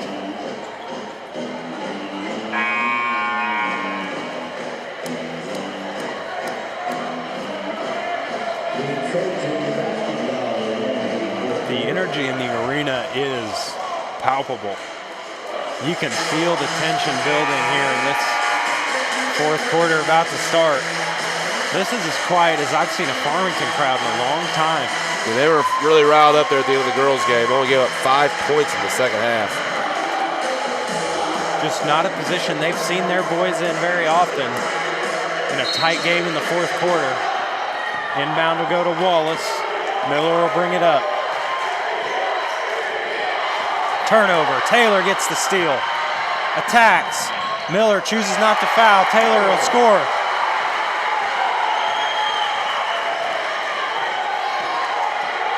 Here comes Wallace. This 3-2 has slowed Subi down a bit.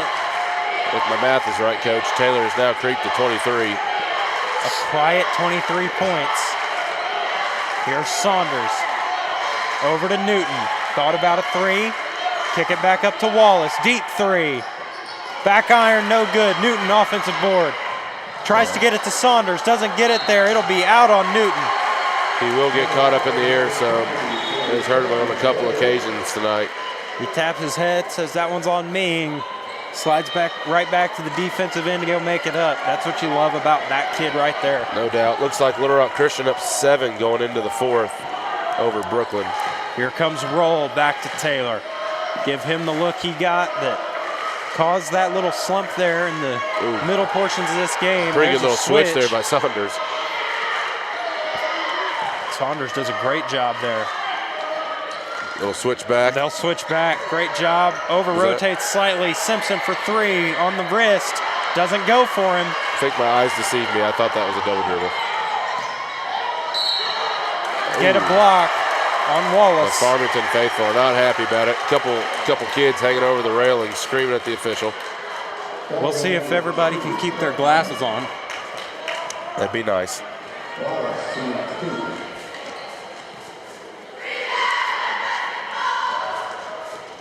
It'll be Wallace for 2.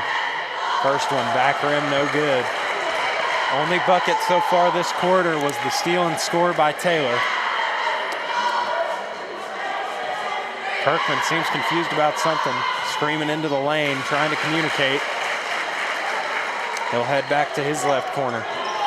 Taylor brings it up the right side of the floor. Roll on Taylor. We're going to use Kirkman again as a point guard, trying to get Lane off of it. Backdoor for Lane. For that right there. Another right-hand finish. That's 4 points this quarter. Up to the quarter century mark.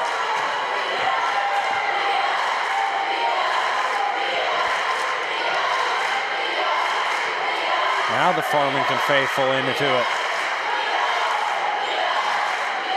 Wallace, turnaround, back iron, no good. Tipped out by Newton. Roll, thought about it, goes to Roker inside. Barry gets away with a push. Roll, pull up, no good, air ball. Kirkman to the corner.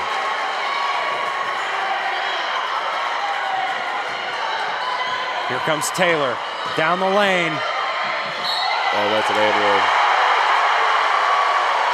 Shame, Saunders really wore that one on the chin, but he was so far out of position, he was never gonna get that call.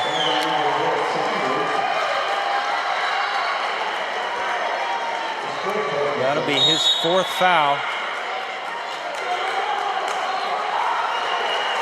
We're out of timeout. Coach Sinclair unhappy with that call.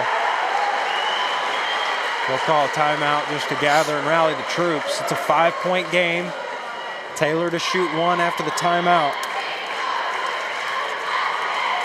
Big-time players make big-time plays. That's 6 points already for Taylor with 1 pending.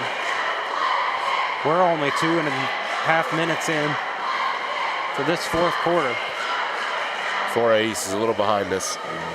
Still 48.5 seconds left in the third. We thought it was over, but we were wrong.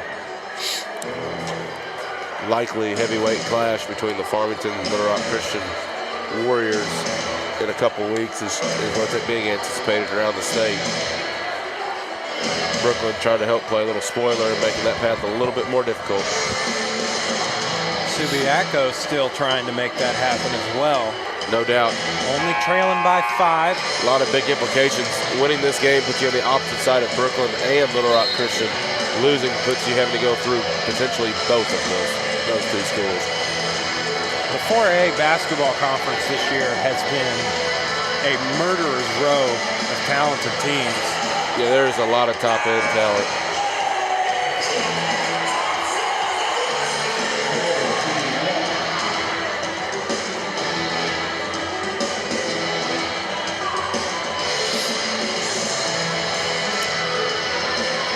Let's give a big shout out to Cody Curtis for all the positive feedback tonight. Yeah, no doubt. Bobcat Nation. Taylor at the line. He'll rattle it home. He hadn't just put one through just smooth yet, but he has gotten them to fall. 6-point lead for the Cards. They'll stay in the 3-2. Wallace looks to find a spot. Roll over to Saunders. Ooh, that cut was there, but he just couldn't commit. Oh, that'll be Jackson Berry's 4th foul. One of those unfortunate wrong place, wrong time.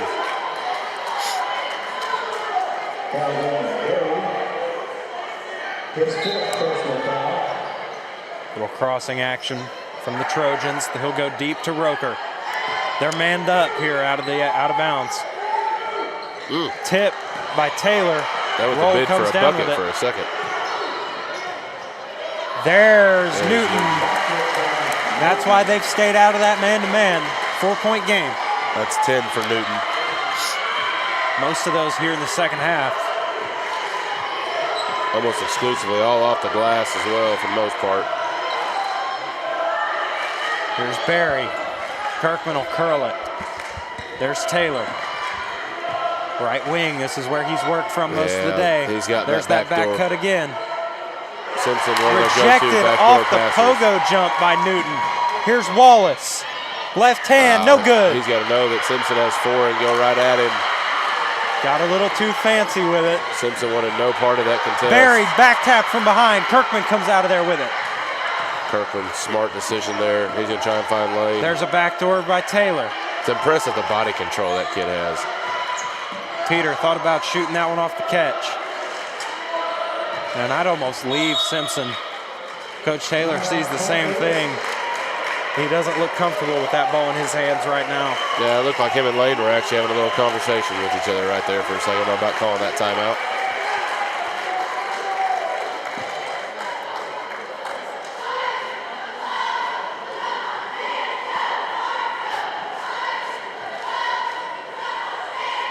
Little Rock Christian is now finally at the end of this third quarter, 42-36.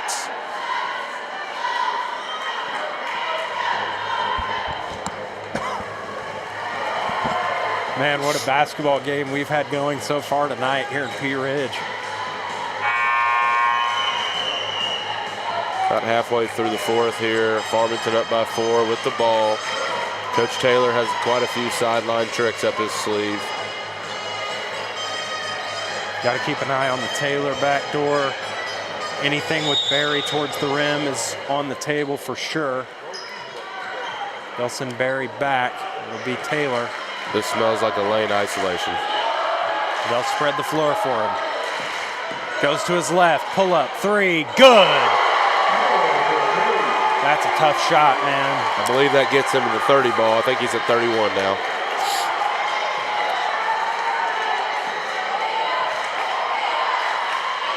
Another tip by Taylor. Simpson not really wanting to outlet that ball to anybody but Taylor. We are not tracking deflections up here, but up in the top of that 3-2 zone, which they don't just play a ton of. Taylor has been fantastic this evening. Spin move, right elbow. They call a foul, and it rolls in. He is climbing up that score sheet. Slowly but surely, the lane takeover has started to take place. We said it was inevitable, and here it is. It was inevitable. It's going to take some tough shot making to get back into this game down 10. That free throw is pure as well. He is dialed in. 10 when Farmington has lane rolling like this is closer to 20 than it is to There's no doubt. 5. I'm going to say Lane probably finishes this thing with 40. It'll be Wallace. Roll. Thought about the step back. Into Newton. Newton gets fouled by Taylor. Just a smidge late. Matter of fact, Coach Lane might sniff 50 when it's all said and done with the 10-point lead. He's going to shoot a lot of free throws down the stretch. We shall see. Roll. Oh, you can't underthrow that. Here This comes got breakaway dunk written all over it. Jackson Berry with the right hand. He actually likes dunking better with his right hand, I feel. I've watched on film. Interesting for the lefty forward. Wallace for 3. Needed it. Long, no good. Yeah. Back to Taylor. You hate to see a game that's been this tight all the way get out of hand like this. We'll see if Subi can make a late run. Surprised we didn't get a foul call on either of those. They'll get one on that. That's a terrible call. That is not there was 3 plays before that you could have called. That's 5 on the feet on our boy Roll. Roll played as hard a game as you'll see anybody play. The Subiaco faithful is remarkably unhappy. Just hope we don't see anybody have to get escorted out this evening.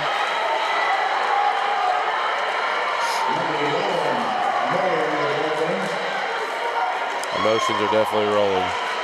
Miller's in the game to take Roll's place. It'll be 3 free throws for Taylor.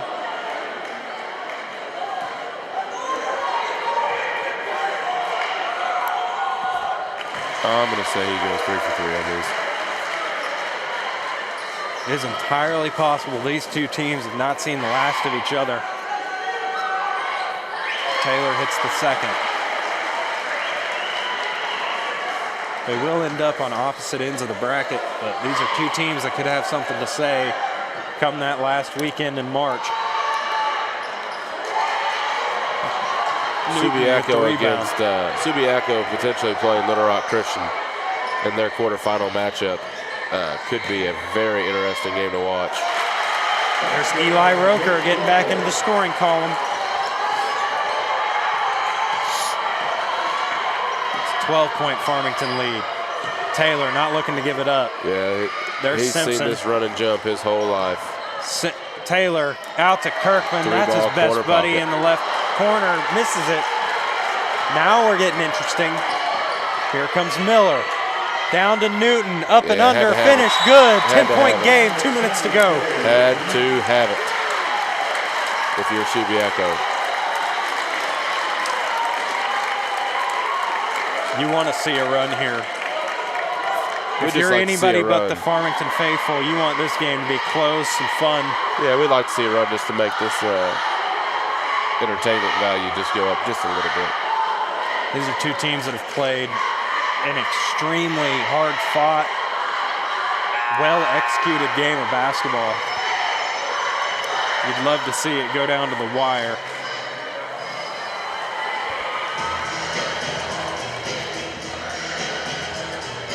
Farmington hosting next week in state tournament. They definitely don't want to play on Friday.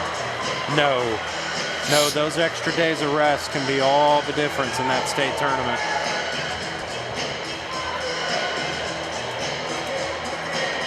It'll be Taylor to grab the inbounds. The younger Aaron Roker will also check into the game here. They love this press break right here. It's an interesting look here. Hyde Teeter in that corner. Maybe Taylor flops. Gets it into Barry. Good job by Barry. Oh, backdoors Roker. Sam Kirkman, Here he corner comes. pocket. Nope. Hard foul. No good. Gonna make him go earnest two this time. Love that Taylor just takes that hard foul. No extracurriculars afterwards. Understands that this is a competitive game. Walks up to the free throw line. Nothing to say. Oh, no, he's worried about this. He's worried about straight business. Yes.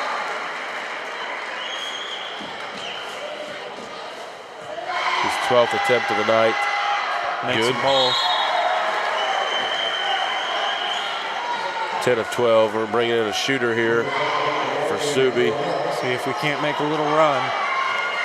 Feels like a Joseph Pinion type move for the Hogs. He's over there in Yeah, that we're trying corner. to go They set double a flare flare. screen. Gets Doesn't get it. slipped. Roker into Newton. Finishes. Can't believe we'll get another timeout. They're trading twos for twos right now.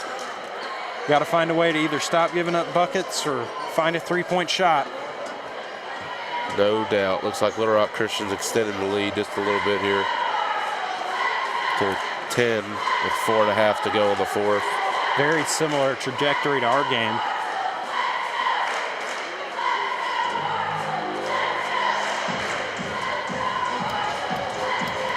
Trojans got to start to speed up here a little bit.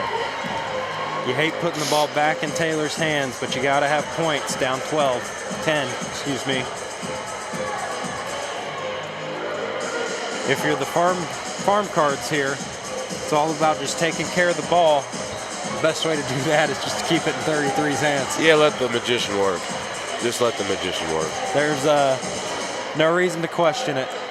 If you're Jackson Berry, you're cutting it right down the heart the moment you see him drive. And if you're the shooters, you're just salivating in the corners. And Simpson likely on the left wing, waiting for the one more pass from Kirkman.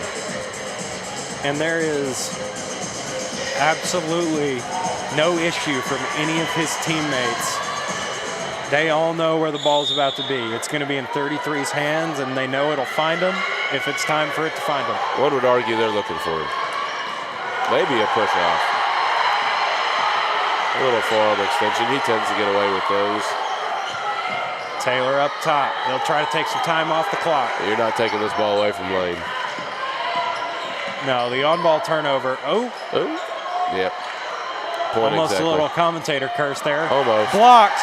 Wallace up ahead. Roker Steal. does not go Great meet the hustle ball. from Teeter. Great play by Teeter. Great. Another great play by And a Teeter. foul on.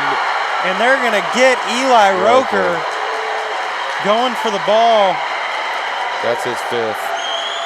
Glad to see Kirkman get up from that. Roker landed on his legs. Subiaco can't believe that was called a foul. That was absolutely the correct call. One of those unfortunate plays.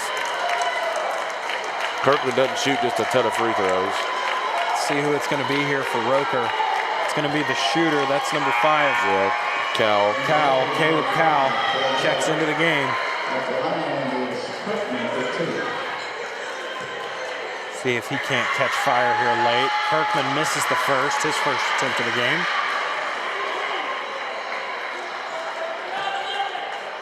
Sammy Kirkman, second free throw on the way. It'll drop. Here comes Miller. The sophomore will bring it up. They'll go to the shooter. Teeter extends. No doubt we're going to Barrett Newton with another tough bucket. Foul. Quick foul on Taylor.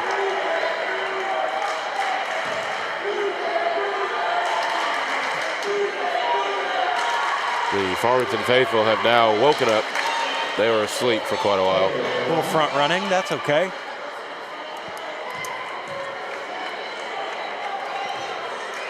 Taylor at the line, attempts. Misses his 3rd free throw of the game. We do not see that very often. Does not happen very often. It's just been one of those nights where he's not been as efficient as usual, but I'd still say he's shooting over 50%. I'll tell you, everybody's pretty glad he's not, because he would be sniffing around 55 or 60 at his normal efficiency. Wallace gets to his 15-footer, makes it. They're doing their best to keep this thing interesting. It stays at 8 points.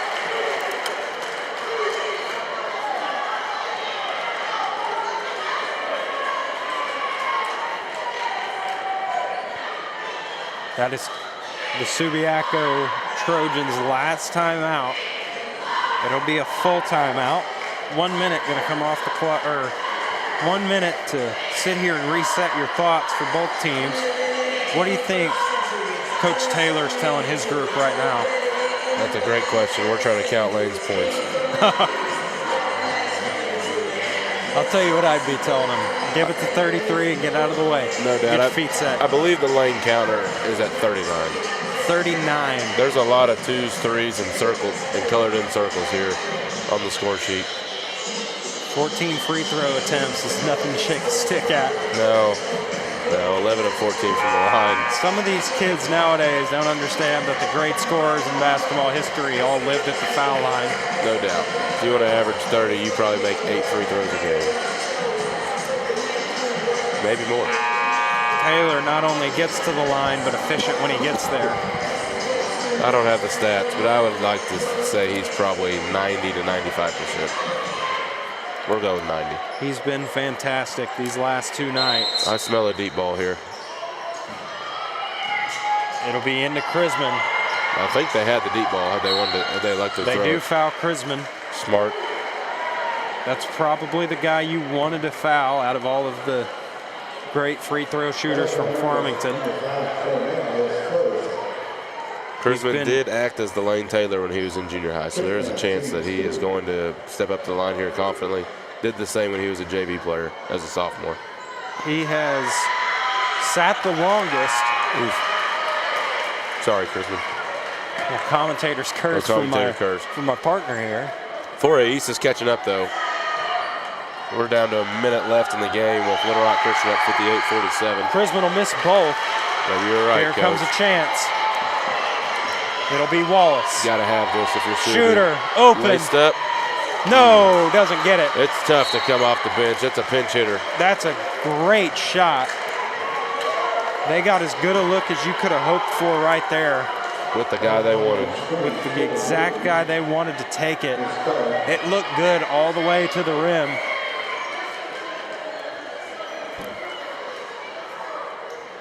31 seconds. You do feel like you probably needed that one to have a chance, unless Teeter's going to miss both. He'll knock the first one through. Have a chance to put it back to 10 here. Brisbane will come out. Well, offense, defense, I think they trust Kirkman in there a little more defensively, especially with the leg. Little Rock Christian currently dribbling the clock out. 58-47 going to be the final in the 4A East Regional. Ball goes to Wallace. That's the younger Roker. Ooh. Hits it. Gonna try to make it interesting. They're bumping him. that ball. They need the ball to get thrown in. And the clock was running the whole time. 7 seconds run off the How clock. did the officials not stop the clock while Lane's playing with it on the floor? Smart heads-up play by Lane, just letting it, knowing the clock's running, just not being able to pick that ball up. If I'm Coach Tincleve, I am losing my marbles. Here comes Lane. He'll look for 40 right here. Splash. Picked up 2 fouls early, stayed clean the rest of the way. It's going to be the Farmington Cardinals coming out of Blackhawk Arena with a win. I'll tell you, though, this was one of the more entertaining basketball games that we've seen here this weekend. Wallace, deep three, no good.